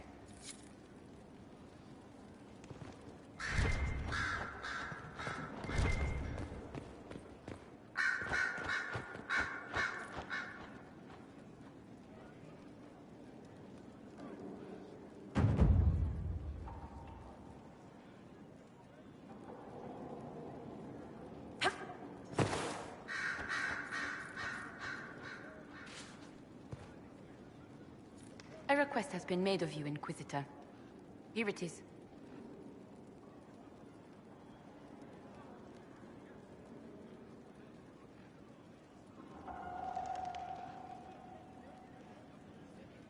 As you were? Yes, Inquisitor.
Inquisitor.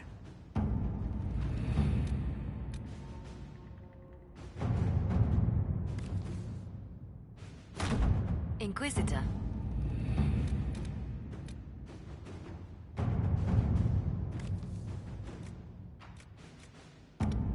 Really? You did not notice? I had no idea Lady Beverly was one of your people. You might have told me before I embarrassed myself.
Thank you for Haven and your efforts at Therenfall.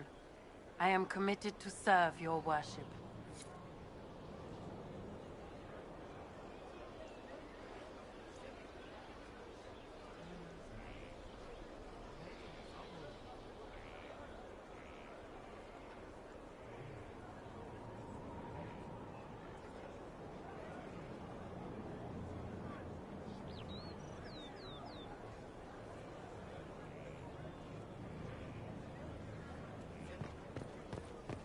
How do you know they won't attack here? Darkspawn don't think. They flow. They burst through stone, cut with their bloody hands, and they never stop.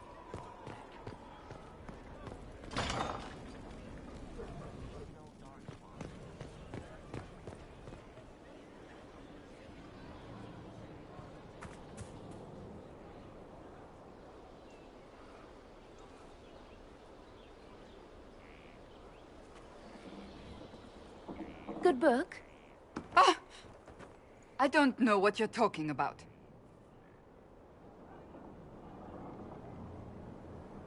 No. What are you hiding exactly? I'm not hiding anything. Exactly. I think you are. It's of no interest to you, I'm certain. It's a book. I can see that. It's one of Varric's tales. Swords and Shields, the latest chapter. So you like to read? What's wrong with that? It's frivolous. There are more important things for me to do. She's read this one 3 times. You! I told you to stop spying! You read it out loud to me. I don't like the captain either. I never did that. It's literature. Smutty literature. Whatever you do, don't tell Varric. Maybe I should read that book. You? No! Why not me? You're the Inquisitor. Oh, I see. They're terrible. And magnificent. And this one ends in a cliffhanger. I know Varric is working on the next. He must be. You could ask him to finish it. Command him to... Pretend you don't know this about me.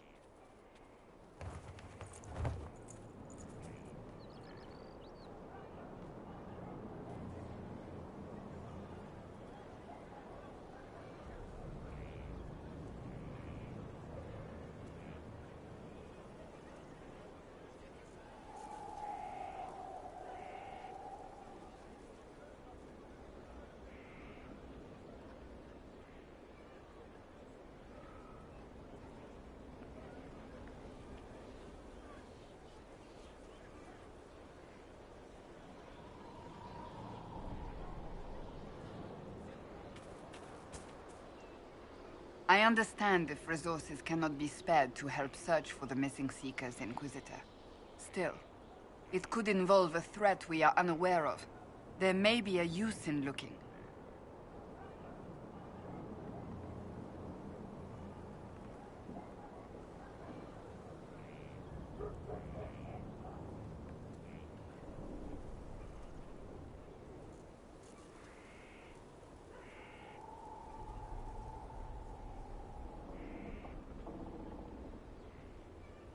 So, that book you were reading? Yes, what of it? So under that taciturn shell beats a true romantic heart. Why must it be an accusation? Romance is not the sole province of dithering ladies in frilly dresses. It is passion. It is being swept away by the pursuit of an ideal. What is not to like about that?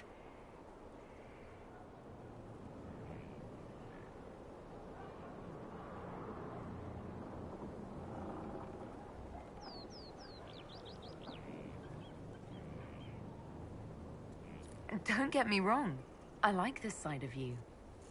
I don't swoon. I meant the passion. Ah, well that's not so bad then.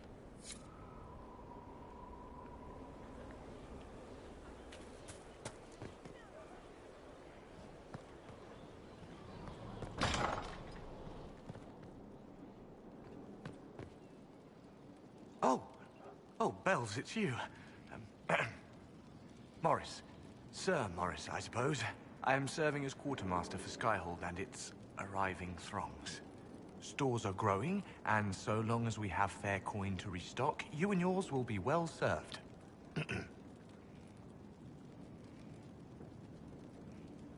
The previous quartermaster survived Haven. Where is she? She had views. Has views. Perfectly legitimate ones if you share them, Inquisitor. I believe it was felt that your quartermaster should be more palatable now that the Inquisition is in Orlais. She continues to serve, just not at the fore.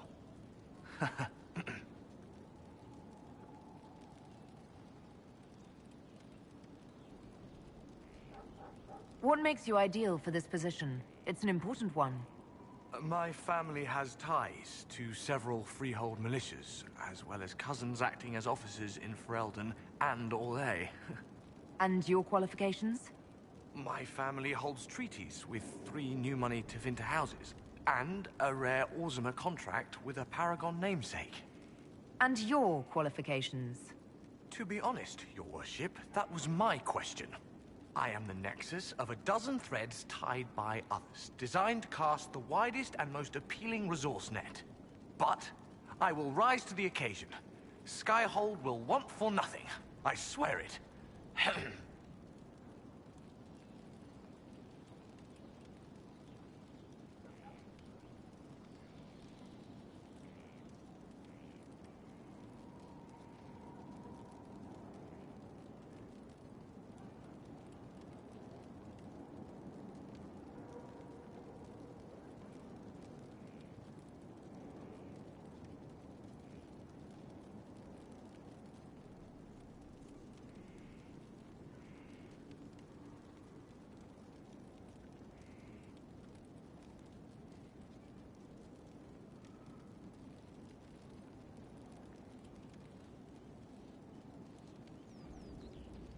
How's it going? Do we have what we need? Our capacity increases, as do our requests to suppliers.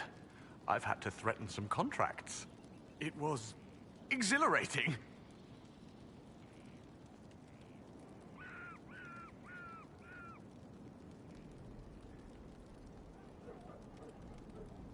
As you were. We are here for you, Inquisitor.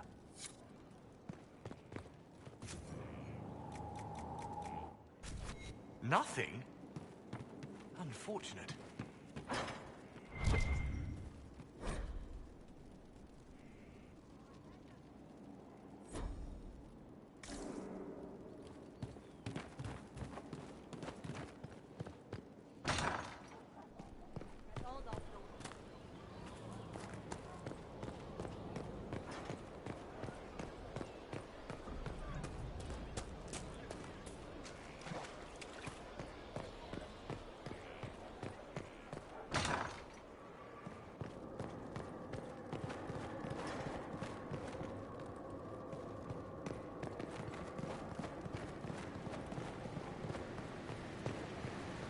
With allies come enemies, and now we have a place to hold them. Your worship, the cells are ready for the enemies of the Inquisition. Good facilities in Skyhold. Whoever built this knew how to keep prisoners safe but secure.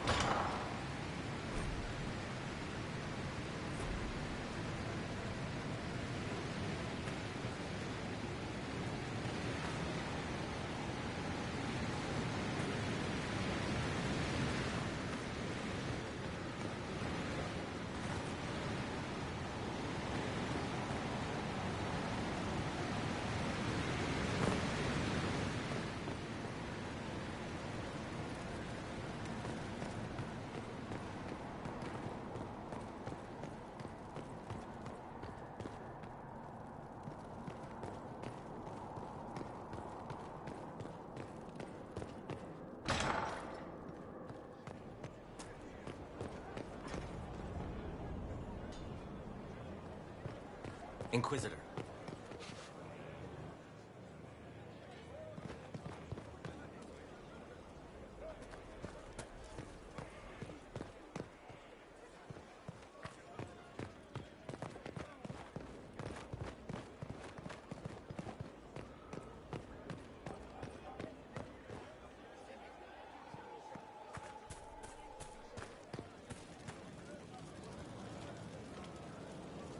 Inquisitor? Is there something I can do for you? I should really focus my attention on the injured.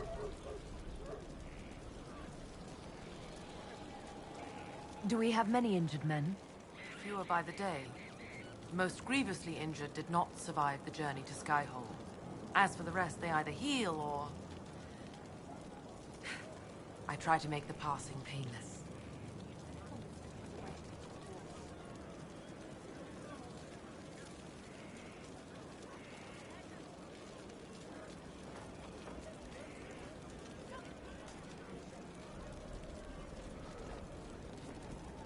As you were.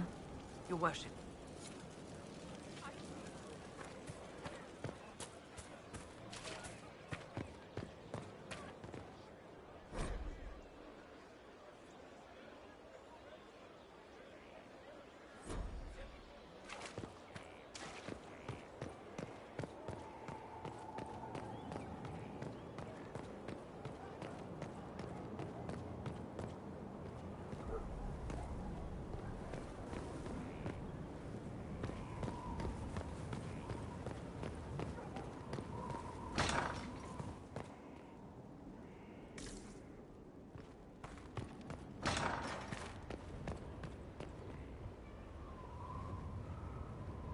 Let's look at you. Right, you'll survive it. Maybe. And you are? I'm a breaker. My name is Thram, and I was not expecting a messenger from this place. The Inquisitor wants to be a Reaver.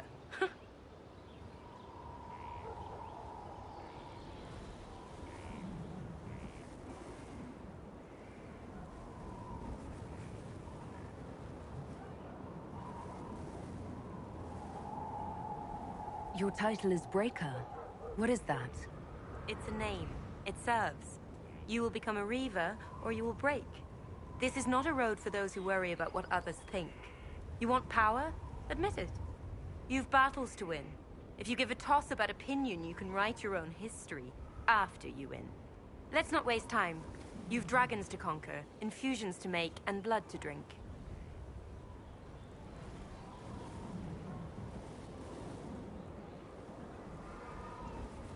Dragons are involved. Dragons are the heart of it. The beating heart. We take of the dragon and become more than a mortal with a sword. We become a conduit to power. But we're not mages. Demons reach through but find no purchase. They're a slave to the blade. Your blade.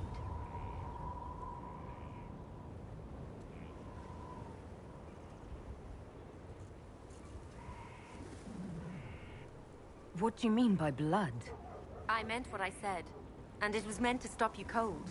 This way begins and ends with dragon blood. Blood is life. Life is power. It's that simple. Reavers know it. Blood mages know it. All others can debate it in the next world.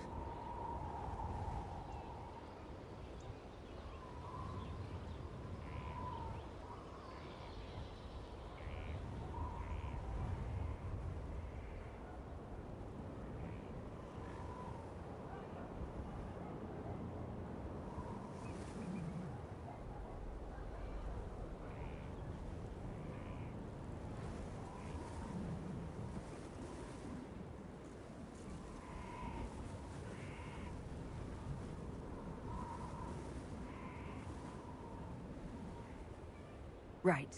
Tell me how it begins. Very well. There is instruction, there are steps. At the end, there is choice. I look forward to what you become, Inquisitor.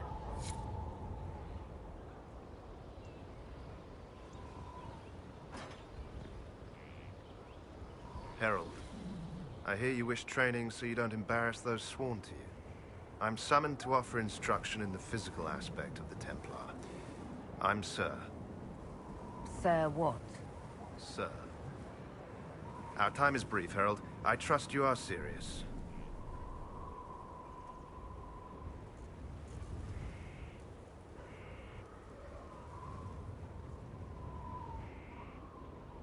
Sir, I welcome and look forward to your instruction. I've no doubt. Many want to be part of the Order and what it stands for. I don't teach that. The Order, faith is not where Templar abilities come from. Faith is how Templars endure their abilities. I teach how to deny magics. Not fight, not match. Deny. And that lies in lyrium. You will construct a filter, you will suffer its effects, and you will be worthy of inspiration. How you endure will be your own affair.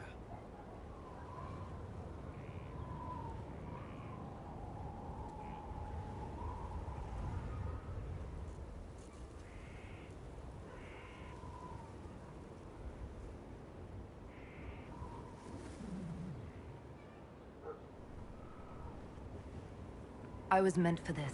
The blessing of Andraste ensures I will endure. Believe that. Believe it with all your might. It's a direct blessing. Do you feel it in your bones every second? That's what's coming.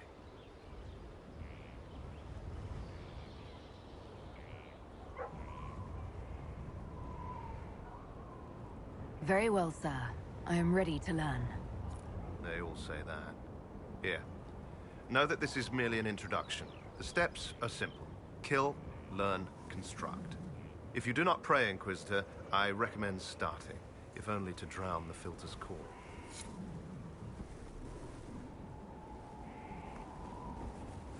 Inquisitor!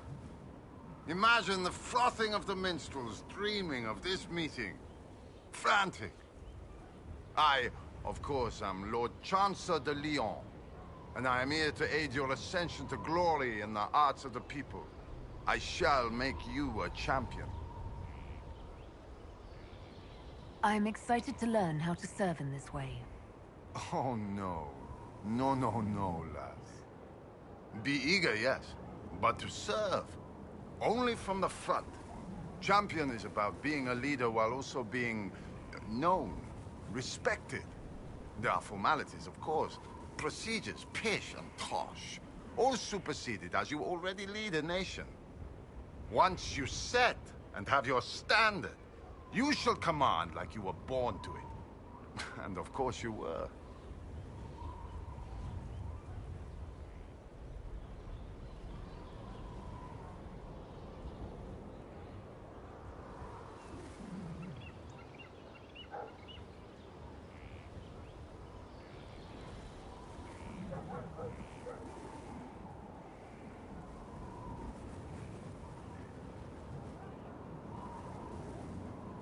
All right, Lord Chancellor. I'm ready to start. Of course you are. You already have. Mere formality awaits.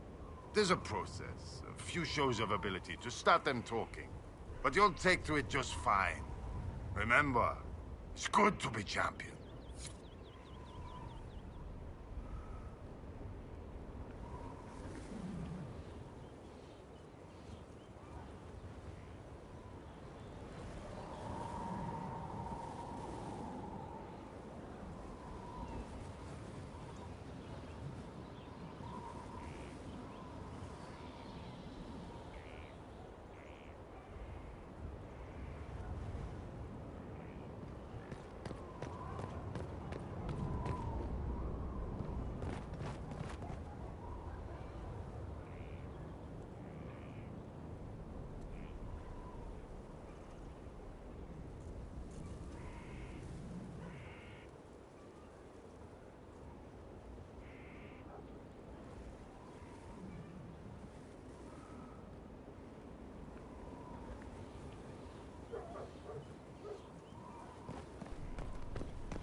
It's good to see you.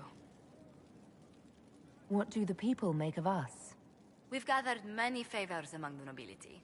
They will be gently reminded of this.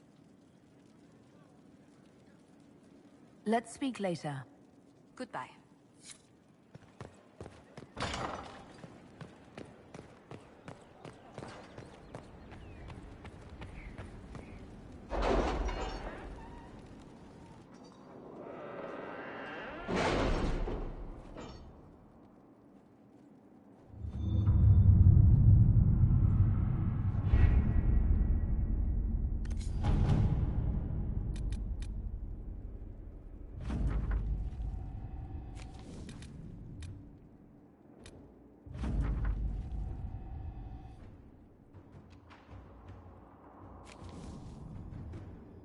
You read the report?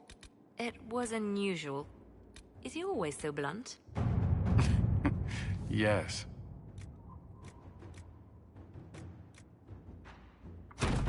To work?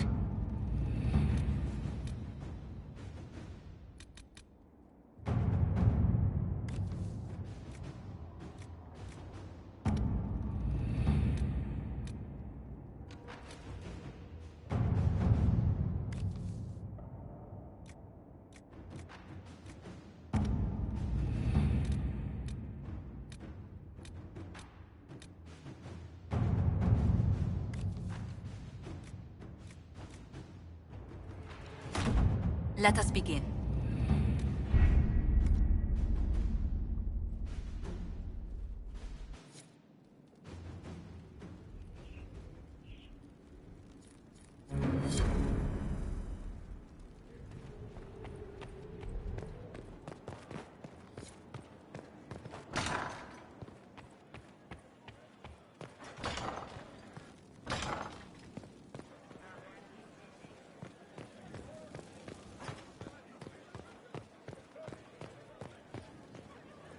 What's the chant say about this?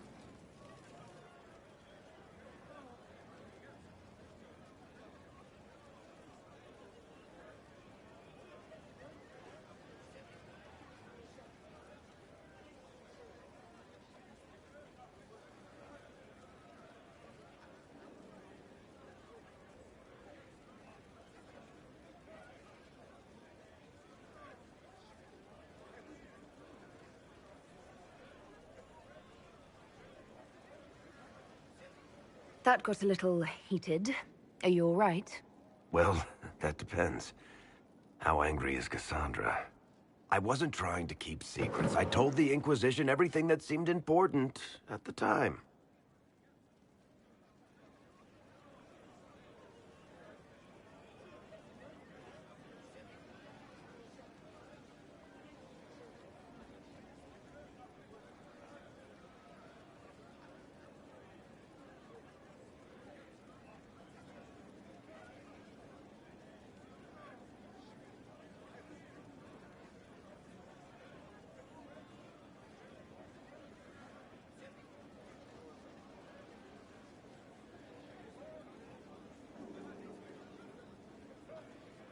I know, Varric. You never would have kept quiet otherwise. I keep hoping none of this is real. Maybe it's all some bullshit from the Fade and it'll just disappear. I know I need to do better. I'm sorry.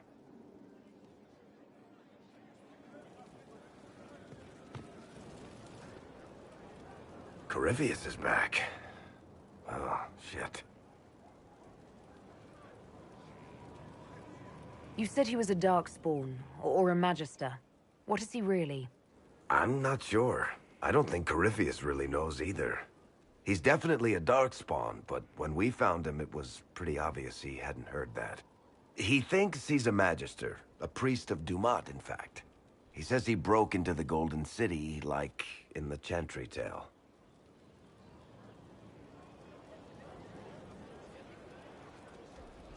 If you and Hawke defeated him once, we can do it again. We didn't just think Corypheus was dead. He was dead. No pulse, no breath, full of stab wounds. There wasn't a lot of room for doubt. It makes me wonder.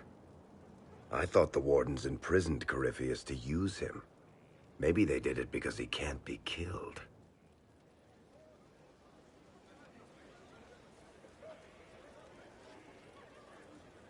How did you and Hawke even wind up in a Grey Warden prison for ancient Darkspawn?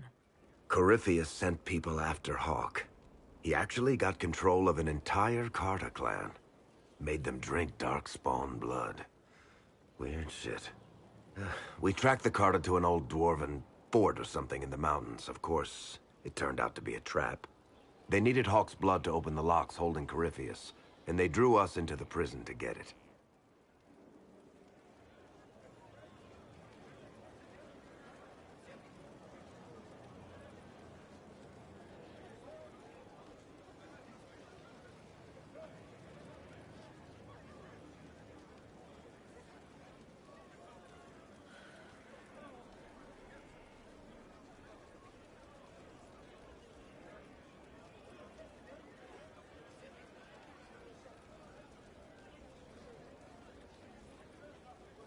There has to be a way to defeat Corypheus. We'll find it. Don't worry. I hope you're right. Maker's breath, what have I let loose? Forget the past. It makes no difference what Corypheus is or how he got loose. We're putting an end to him. I wish I had your confidence. But you've got more important things to do than listen to me worry. Just let me know when you want something shot.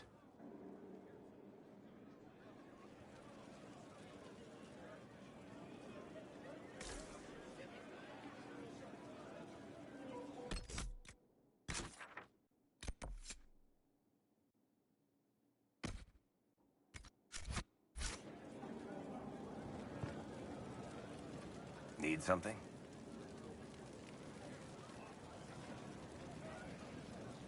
Cassandra is waiting for the next issue of Swords and Shields.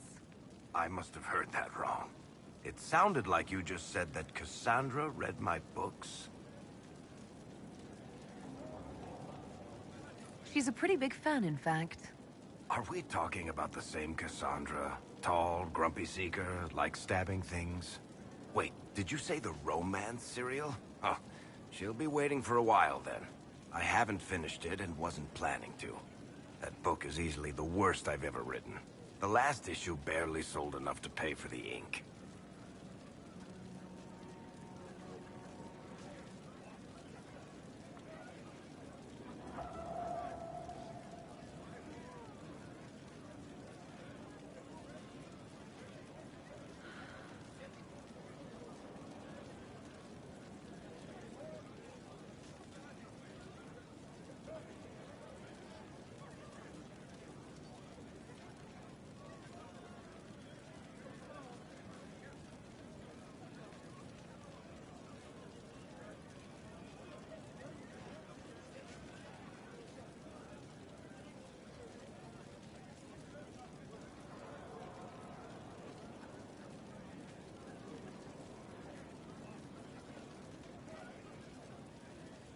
I was hoping to give it to Cassandra as a gift.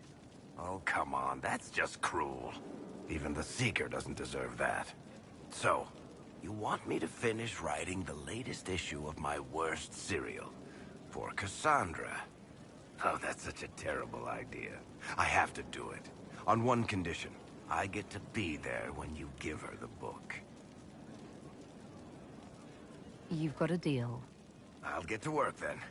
You know, the fact that the book is terrible just makes it more worthwhile somehow.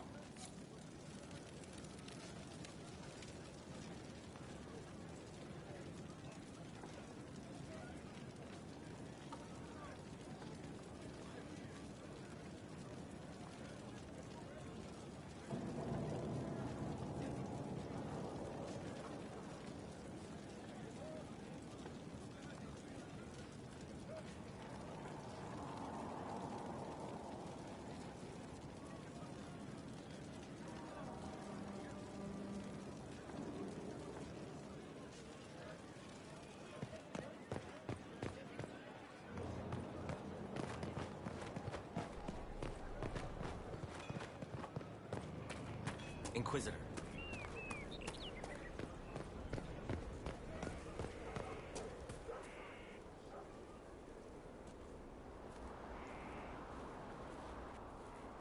What have you done now? I get it, Seeker. You're still sore after our spat. I'm not a child, Varric. Do not suggest I'm without reason. A peace offering. The next chapter of Swords and Shields. I hear you're a fan. This is your doing.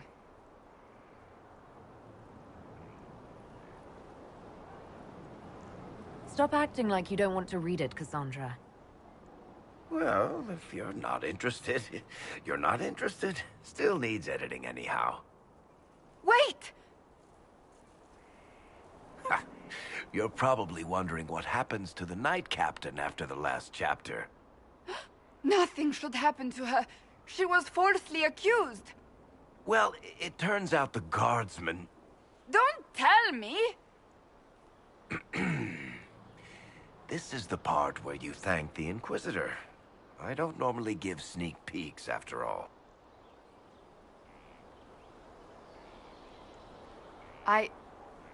Thank you.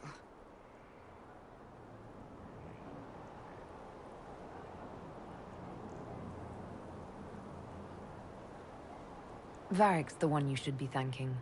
I am but a humble servant to my loyal readers. I wonder if I have time to read the first part. Don't forget to tell all your friends, if you have any. Completely worth it.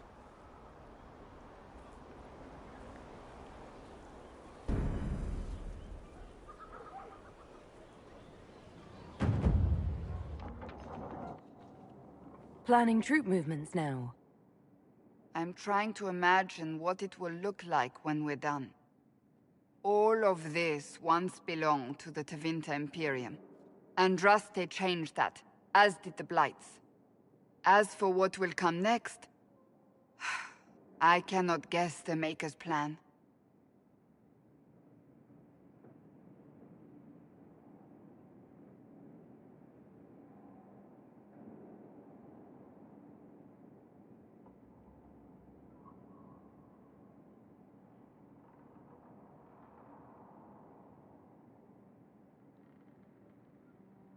Maybe there is no plan. We get the world we make, nothing more. Then how do we determine the right choices to make? I know I want a world where people trust the Chantry and that trust is respected. I want to respect tradition, but not fear change. I want to right past wrongs, but not avenge them. And I have no idea if my wanting these things makes any of them right.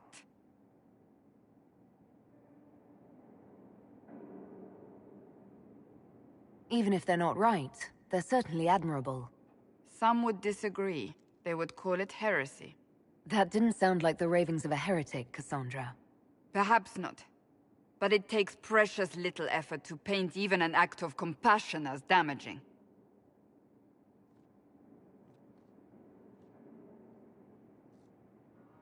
Tell me, what guides you? You make decisions that shake the world, yet always seem so assured. I wish I had your confidence. You almost sound like you admire me. I absolutely do. I may not always agree with your decisions, but how many could do what you have done? You were a prisoner, accused and reviled, yet you've emerged from every trial victorious. The Maker's grace does not make you immortal. You live or die by your own hand. That is worthy of admiration.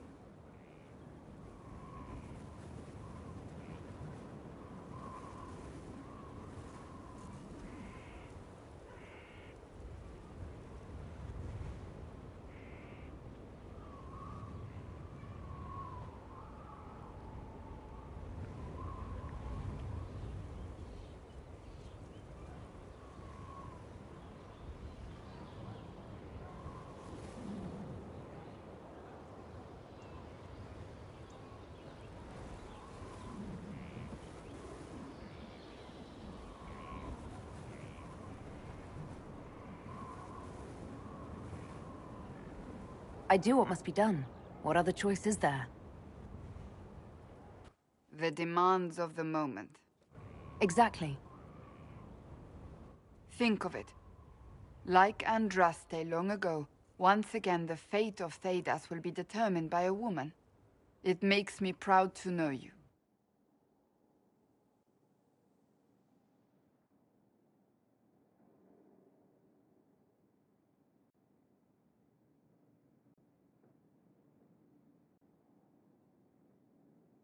I appreciate that. We still have a long road to travel, Inquisitor. Wherever it takes us, I'm glad you're here.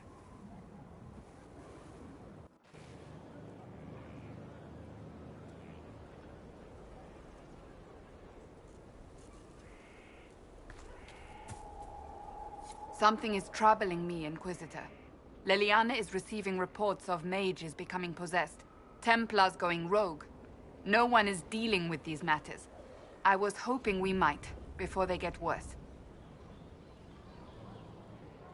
We can certainly look into it. I will mark these incidents on the map as I learn of them, Inquisitor. And I would be pleased to accompany you if and when you investigate.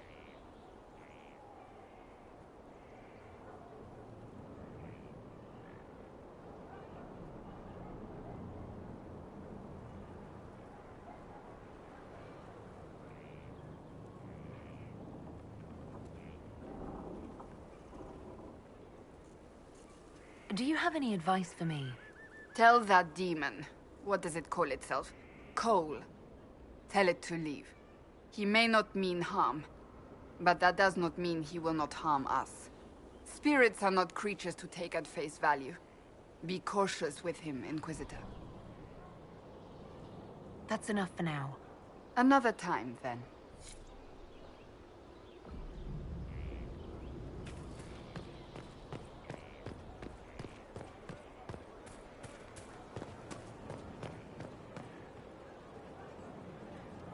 Scout Harding.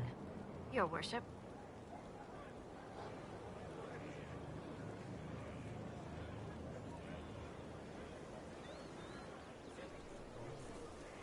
What's been going on? That strange boy came in with an armful of chickens. You're looking after him, right? I should go.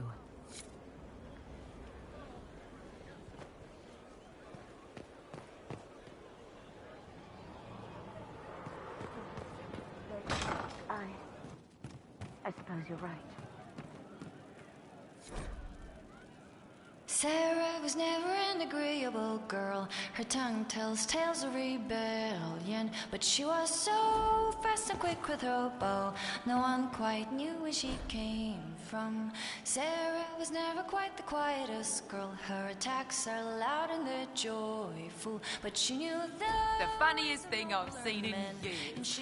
That cat dancing around, hopping and pouncing like a fool. Made my day bright, it did. Maker knows what got into the little rat catcher. To keep her away. She's a rogue and a thief, and she'll tempt your fate.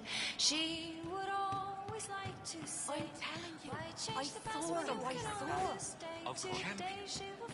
You say you saw the champion, and I'm supposed to believe.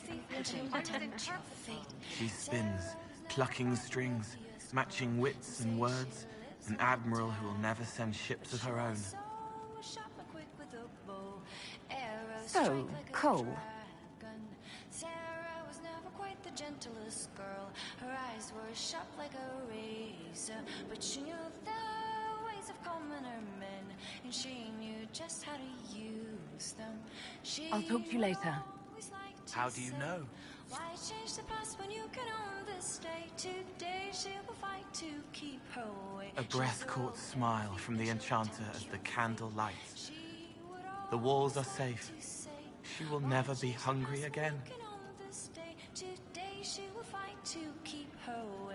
I'll talk to you later. How do you know? Something like that. No, they don't. Very well. It's just what I heard. Inquisitor?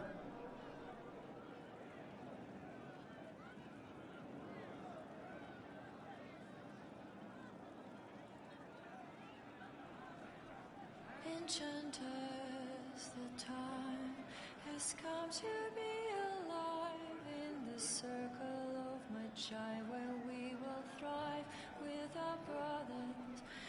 Enchanters remind that time will not unwind. The dragon's crooked spine will never stray. We'll talk later. What we plead will be a faithful and You're doing good work, boss. I like how this Inquisition is coming. Next time you're free, why don't you come grab a drink? I'll introduce you to the Chargers.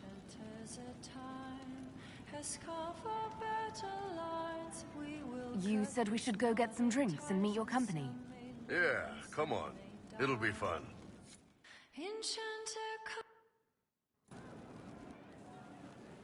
Ah, good. We're not drinking alone. How you doing, creme de la creme? Your worship. I'm so glad he has someone new to hit with that joke.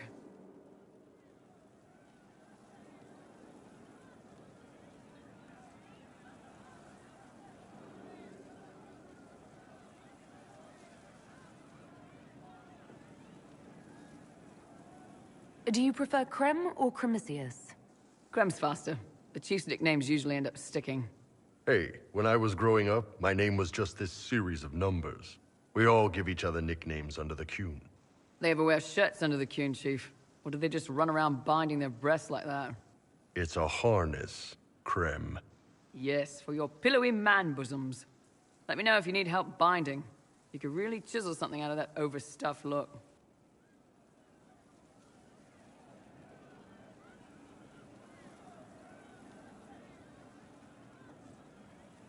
Did you always know? Yes. It's not the most fortunate thing to know about yourself, growing up in Tevinter, one rung above slavery. In Kunadar, Creme would be an Akunathlak. That's what we call someone born one gender but living like another. And Kunari don't treat those Akun people any differently than a real man. They are real men. Just like you are. Maybe your people aren't so bad after all. Don't get your hopes up, Creme. We still come down hard on the back talk. Anyway, here's the rest of the Chargers. Or what's left of the rest. A lot of them went looking for stronger drinks. We've got Rocky and Skinner there. And over there are Stitches, Dalish, and Grim. Crazy bunch of assholes, but they're mine.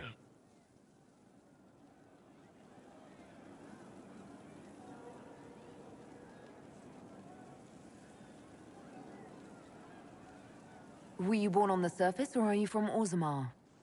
Orzammar. I got exiled. Stupid noble crap. Also, I accidentally blew up a bit of the shape rate. Rocky's one of our best sappers. He can take down enemy fortifications faster than a golem. I'm also working on my own version of Kunari black powder. I've almost got it. Yeah, you really don't. Why aren't you with your clan? Our keeper thought I should see the world a little. Dalish don't have Templars, so they can't have too many mages in a clan at once. Now, sir, you know I'm not a mage. That'd make me an apostate. You carry a staff, Dalish. It's a bow. A bow with a giant glowing crystal at the tip? Yes, it's for aiming. Old elven trick you wouldn't understand. I take it you're the company healer. Yes, first time I ever picked up a sword was when the Blight hit Ferelden. Never put it back down. He makes a potion that'll put you right back on your feet after even the toughest fight. It tastes terrible, though. That's because it's a poultice, sir. You're not supposed to drink it. So, how'd you join the Chargers? Killed some people. Skinner didn't take kindly to nobles testing their new swords on the elves in her alienage. Bull took me in. Now I get paid to kill shams. This is actually really good behavior for her. She's not marking her territory or anything. Grim, is it? Grim doesn't talk much. I'm pretty sure he's the lost king of some small country, or chieftain. Something like that.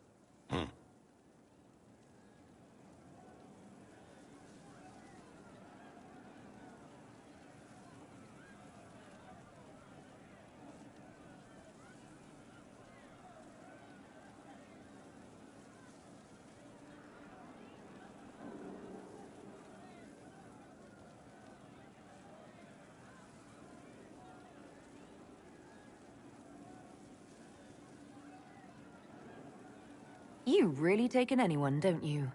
Anyone who can carry their weight in a fight. And who can put up with your bullshit, Chief? Man can beat the Chargers, cause what hits you where it hurts. Unless you know a tavern with loose cards and looser skirts. For every bloody battlefield will gladly raise a cup. No matter what tomorrow holds, our horns be pointing up. Thanks for coming by, boss. Glad you could meet some of my team.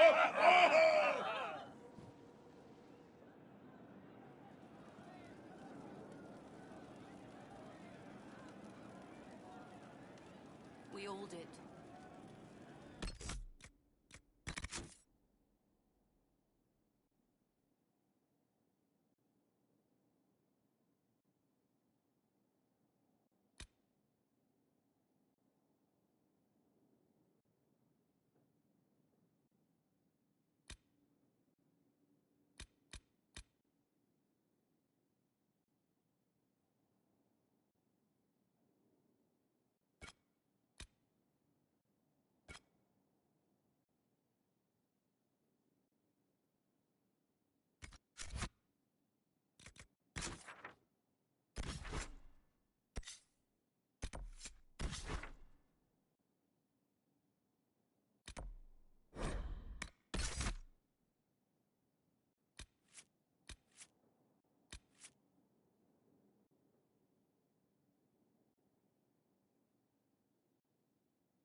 Disaster is what it is, and you know it.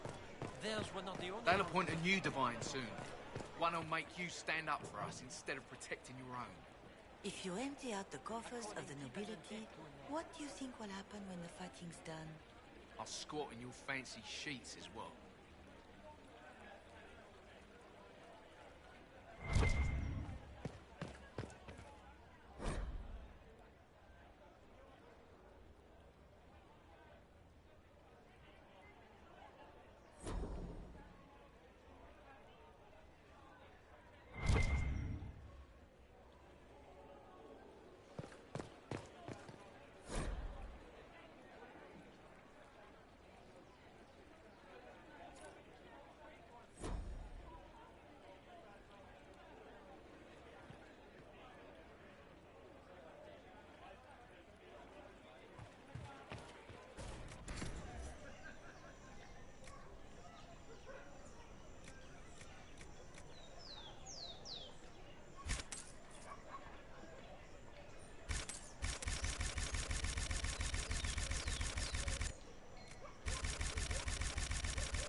Valois.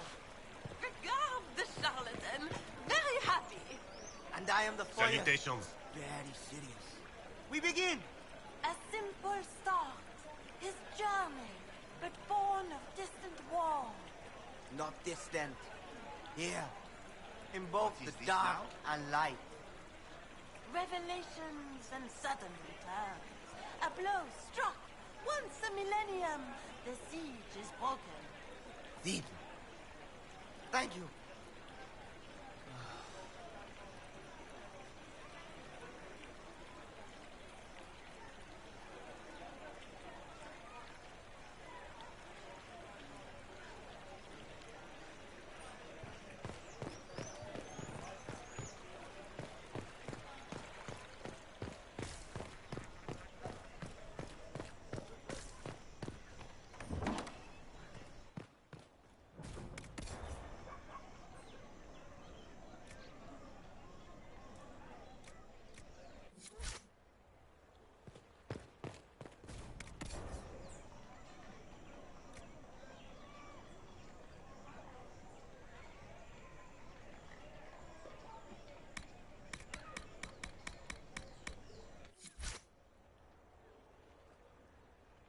An impressive title, Inquisitor. Would you spend like it?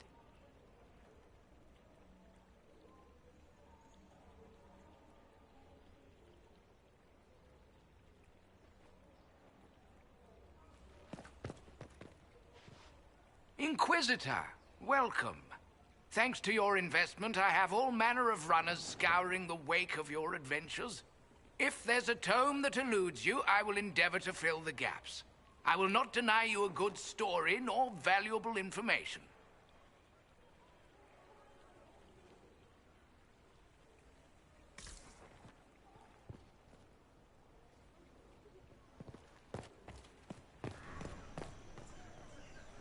Do you know where this noble wanted to meet us? I do. The Comte Boisvert invited us to his mansion, not far from here. I pray he clears up the deaths of my messengers, as promised. Lead the way.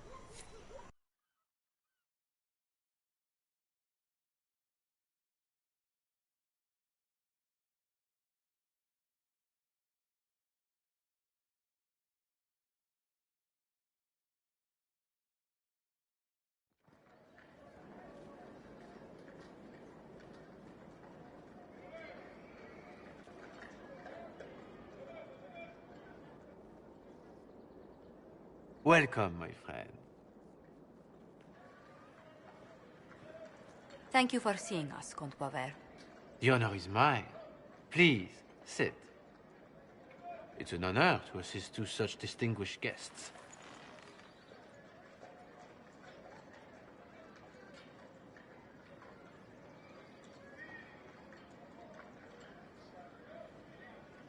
We appreciate your help, Comte. The death of Lady Montily's servants must weigh heavily on you. Have you heard of the House of Repose? The Assassin's League? My contacts obtained a copy of a document in the archives. Contract for a life.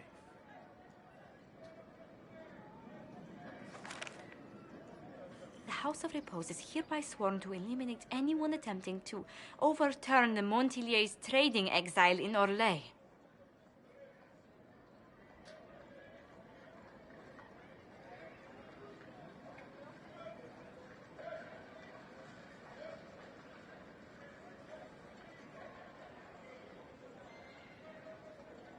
They're not just after your messengers, Josephine.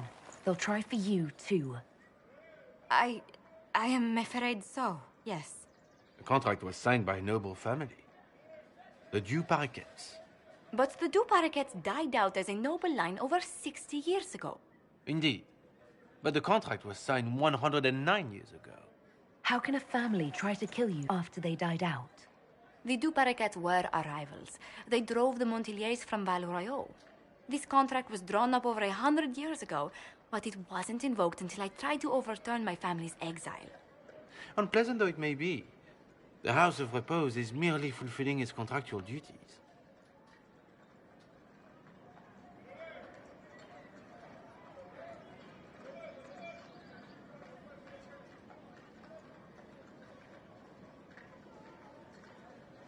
If the people who wanted your family dead are gone, why are the assassins still after you? A contract is a contract, Inquisitor. Our Legion businesses live and die by their reputations. The entire guild's welfare would be endangered if an agreement was tossed aside on a whim of time or fate. She's quite right, Your Worship. The House of Repose is doing what it feels necessary, by its standards. I assume you have a thought or two on this, Josephine? The Du Paraquets still have descendants under the common branch.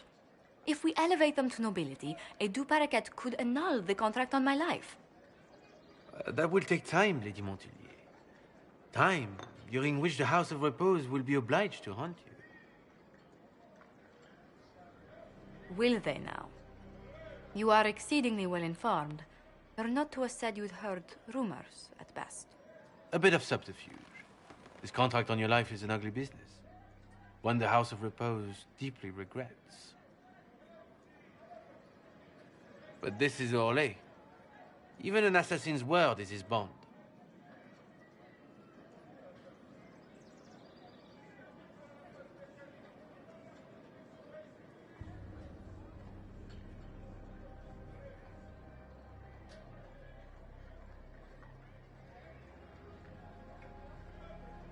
Does Comte Boisvert actually exist? Absolutely. The Comte's offer to reveal the killers of Lady Montilier's messengers was genuine. So was his information somehow. An end to be tied up later.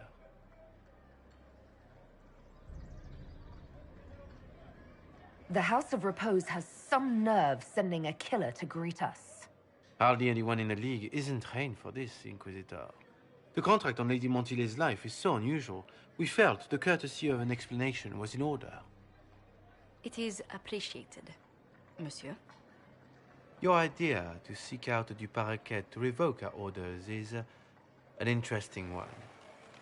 I wish you luck. I did not come to shed blood today, Inquisitor. Only to speak. Might I pass?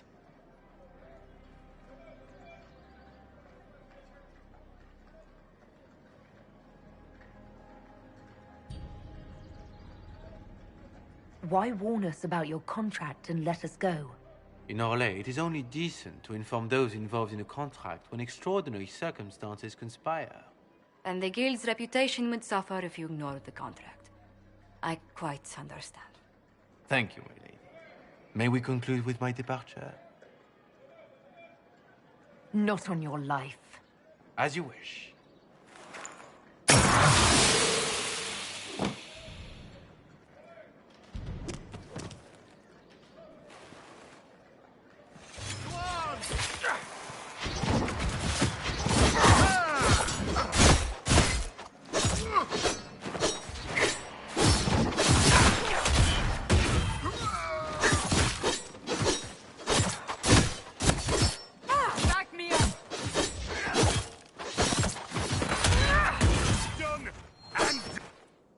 That's the last of them. Well, I didn't think our meeting would end like this. We'll deal with these assassins. I have some thoughts. Let's discuss them back at Skyhold. I'll feel safer with the castle's walls around me. Do you hear something? Oh, goodness. Comte Boisvert, is that you? Oh, the lock's been broken off. We'll find a saw. I realize the cabinet is quite valuable, Comte, but surely... A locksmith, then? As you wish.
committed to independence, I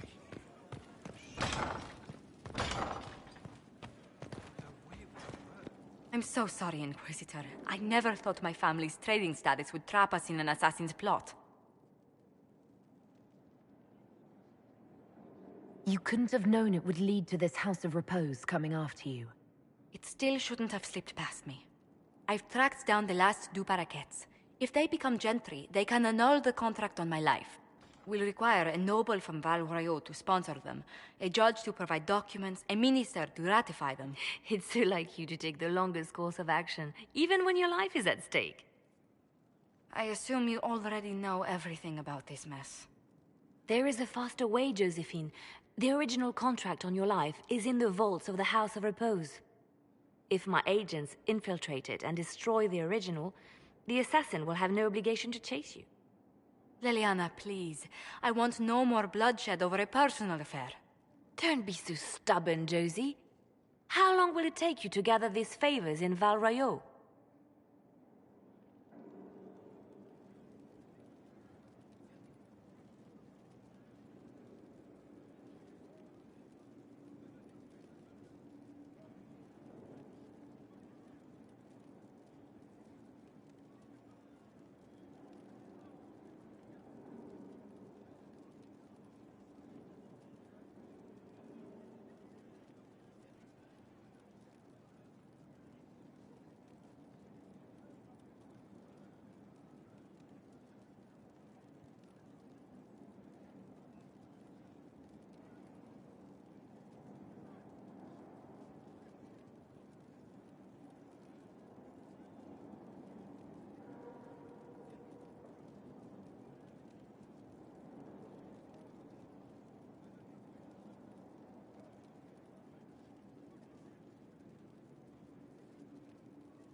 We can solve this without more deaths on either side.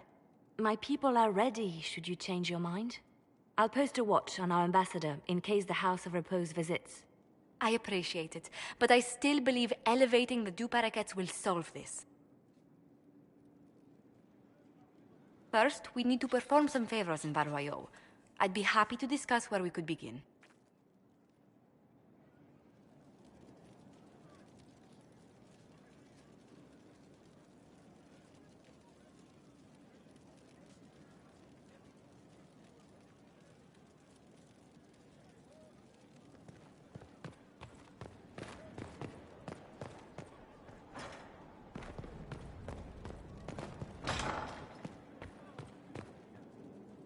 Any news on the House of Repose, Inquisitor?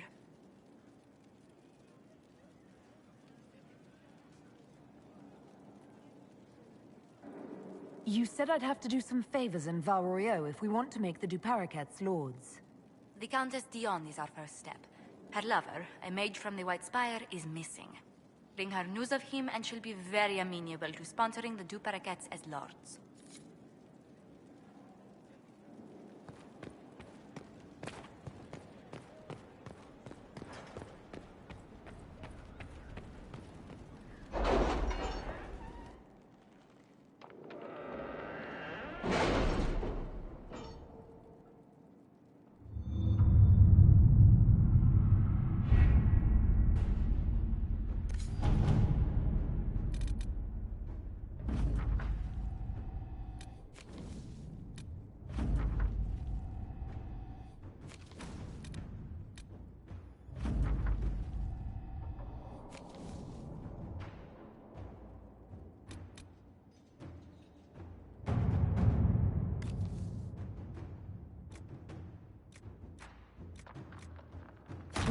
All right.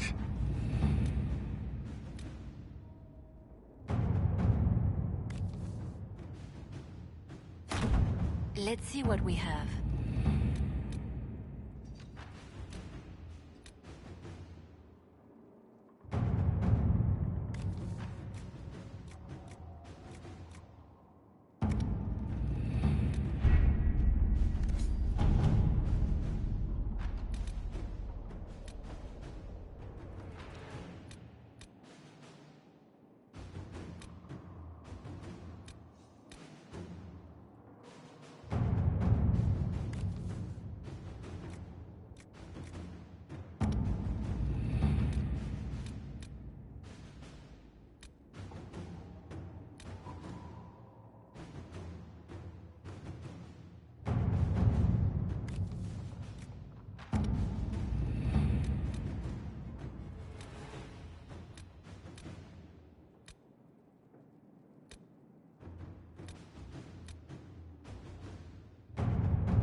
Inquisitor.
Care Oswin.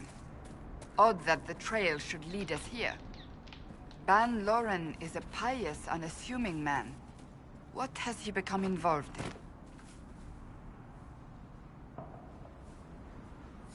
He might simply be a victim as well. Let's see what lies within.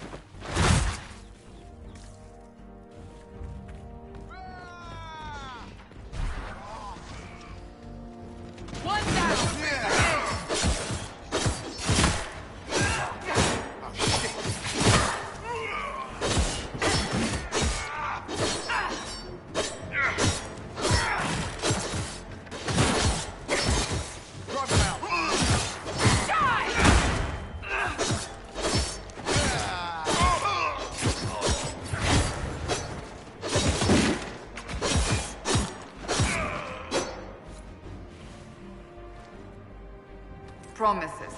I should have known. The Order of Fiery Promise is a cult with strange beliefs about the Seekers. They've hounded us for centuries. What kind of strange beliefs? They believe they are Seekers, the only rightful ones. They say we robbed their powers long ago, preventing them from ending the world. Ending the world?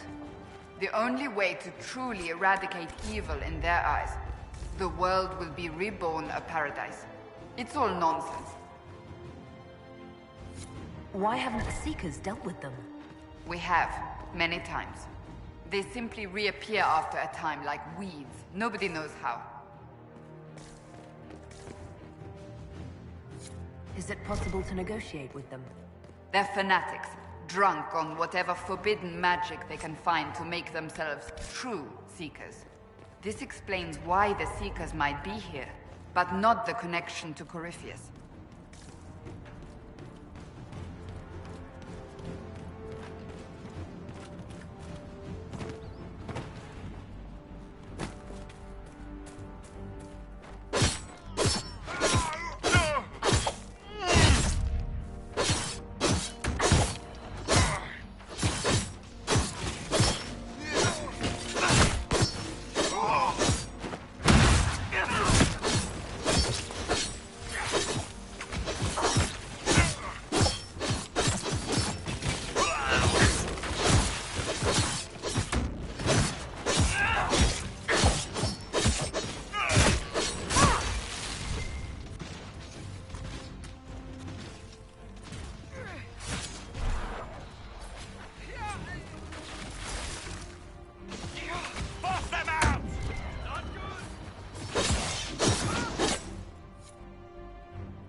As the Seekers of Truth have proven resistant to the effects of red lyrium, the Elder One has seen fit to place them in your care. Reclaim your destiny, and know that the Elder One expects your devotion as repayment. Signed by Magister Calpurnia, leader of the Venatori. Does Corypheus not realize the promises want the world to end? What use are they to him?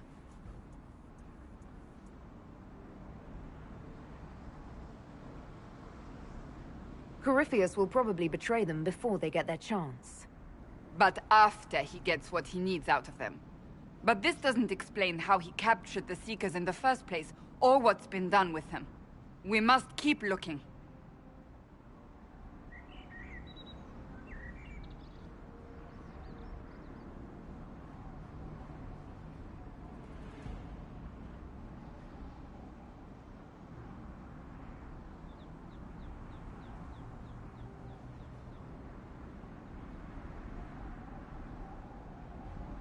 The letter said Seekers were resistant to red lyrium. Our abilities grant us many gifts, but a resistance to red lyrium's corruption? That seems strange. Although it would explain why none have numbered among the Red Templars. And thus Seekers would be useless to Corypheus. He would have no leash to hold us.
Do you really want to keep looking?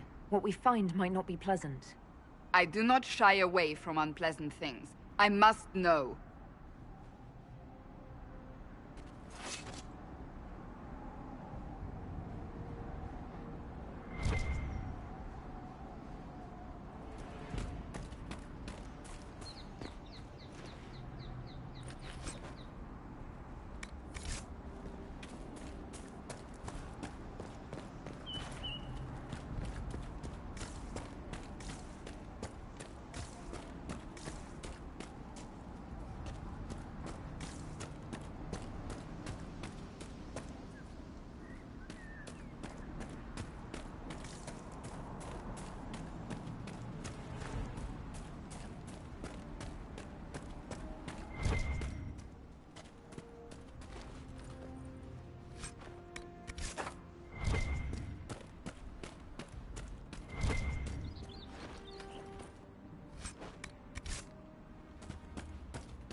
Daniel!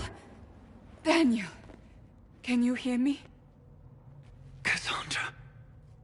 It is you. You're alive. As are you. I'm so glad I found you.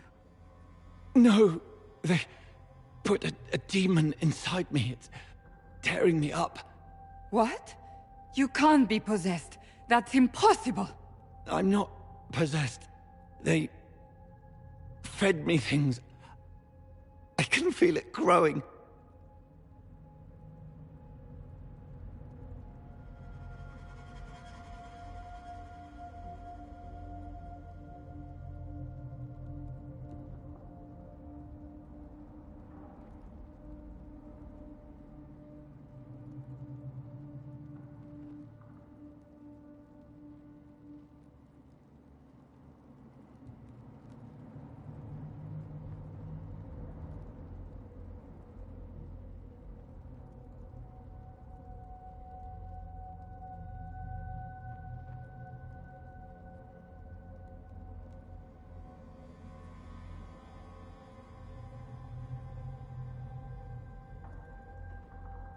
What could they hope to gain from this?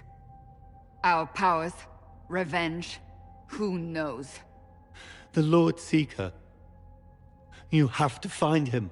Of course we'll find him. If he lives, we'll... Lucius betrayed us, Cassandra. He sent us here, one by one. An important mission, he said. Lies! He was here with them all along. He's still working with them.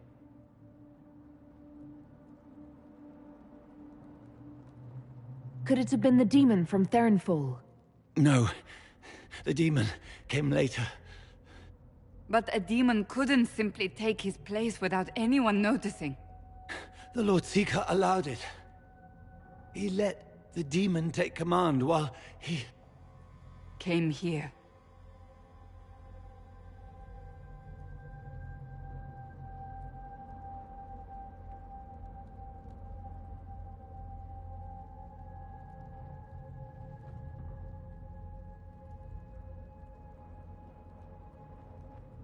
If we find the Lord Seeker, he's dead. Wait! Don't leave me like this, please!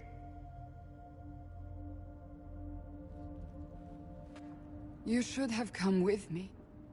You didn't believe in the war any more than I did. You know me. I wanted that promotion. Go to the Maker's side, Daniel. You will be welcome.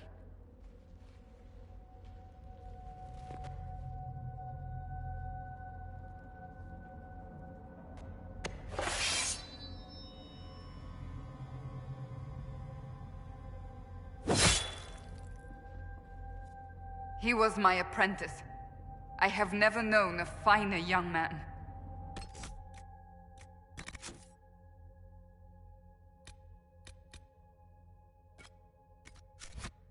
Now we find Lord Seeker Lucius.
Lord Seeker Lucius.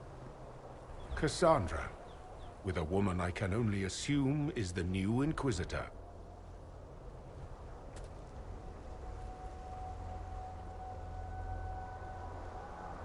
You must be very proud of your handiwork.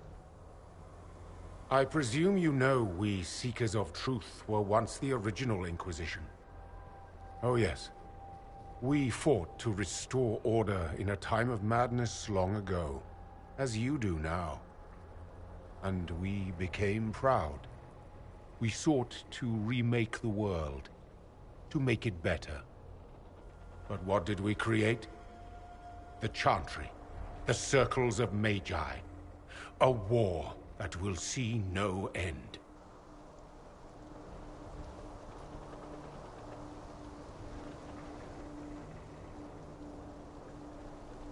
And aiding Corypheus is supposed to help? Corypheus is a monster with limited ambition. And your ambition is so much greater. We Seekers are abominations, Cassandra. We created a decaying world and fought to preserve it even as it crumbled. We had to be stopped. You don't believe me? See for yourself. The secrets of our order passed to me after the former Lord Seeker was slain. The war with the mages had already begun, but it was not too late for me to do the right thing.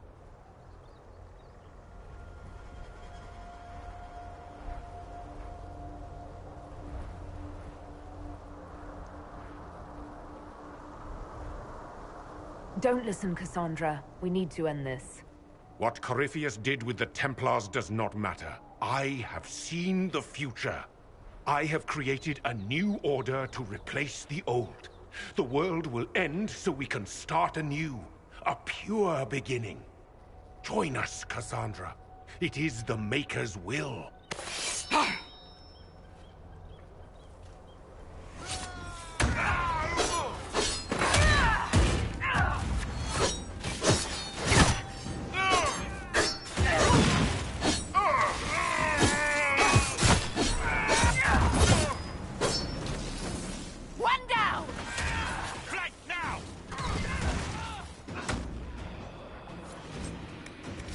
He was insane. He had to be. Perhaps the Envy Demon's influence? Remove the Lord Seeker so it could take over the Templars?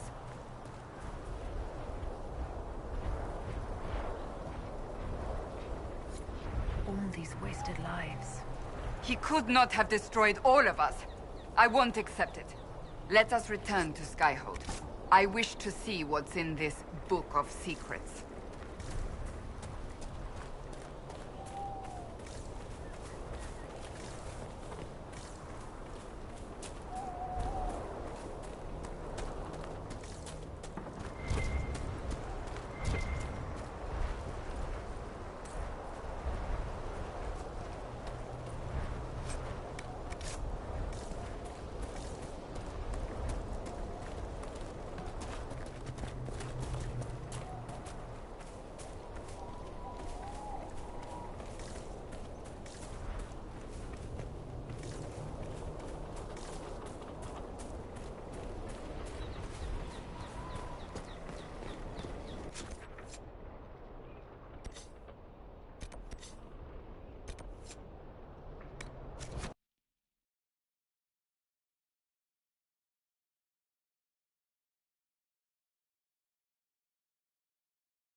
spiderwebs help stop the bleeding, and they prevent wounds from...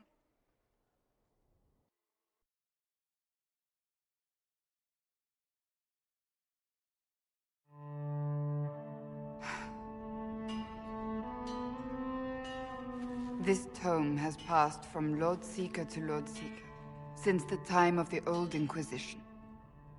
And now it falls to me.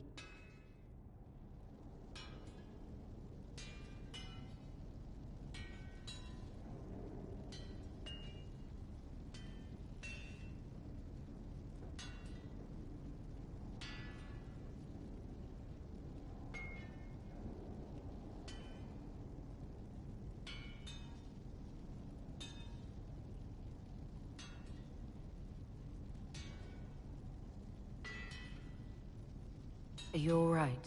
You look drained. On the contrary, it's a delight. I'm riveted. Oh, you're joking. Do you know what the Rite of Tranquility is? The last resort used on mages in the Circle, leaving them unable to cast, but depriving them of dreams and all emotion. It should only be used on those who cannot control their abilities, but that has not always been the case.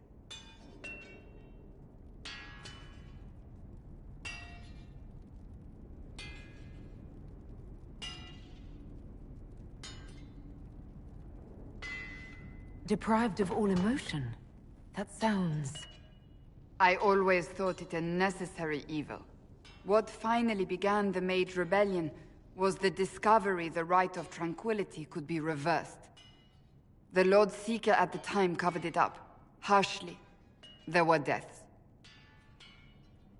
It was dangerous knowledge, the shock of its discovery in addition to what happened in Kirkwall. But it appears we've always known how to reverse the rite, from the beginning.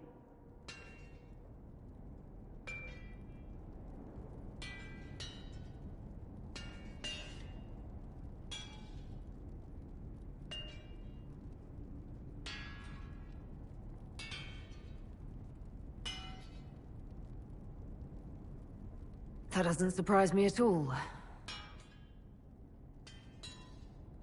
We created the Rite of Tranquility. To become a Seeker, I spent months in a vigil, emptying myself of all emotion. I was made tranquil, and didn't even know. Then the vigil summoned the spirit of faith to touch my mind. That broke tranquility, and gave me my abilities. The Seekers did not share that secret. Not with me, not with the Chantry, not even with... There's more. Lucius was not wrong about the Order. I thought to rebuild the Seekers once victory was ours. Now I'm not certain it deserves to be rebuilt.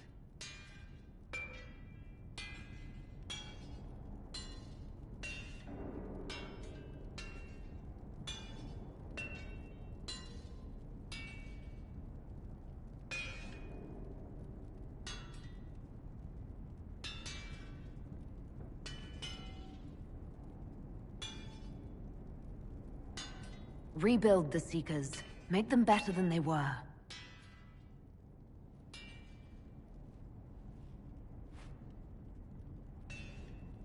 Thank you.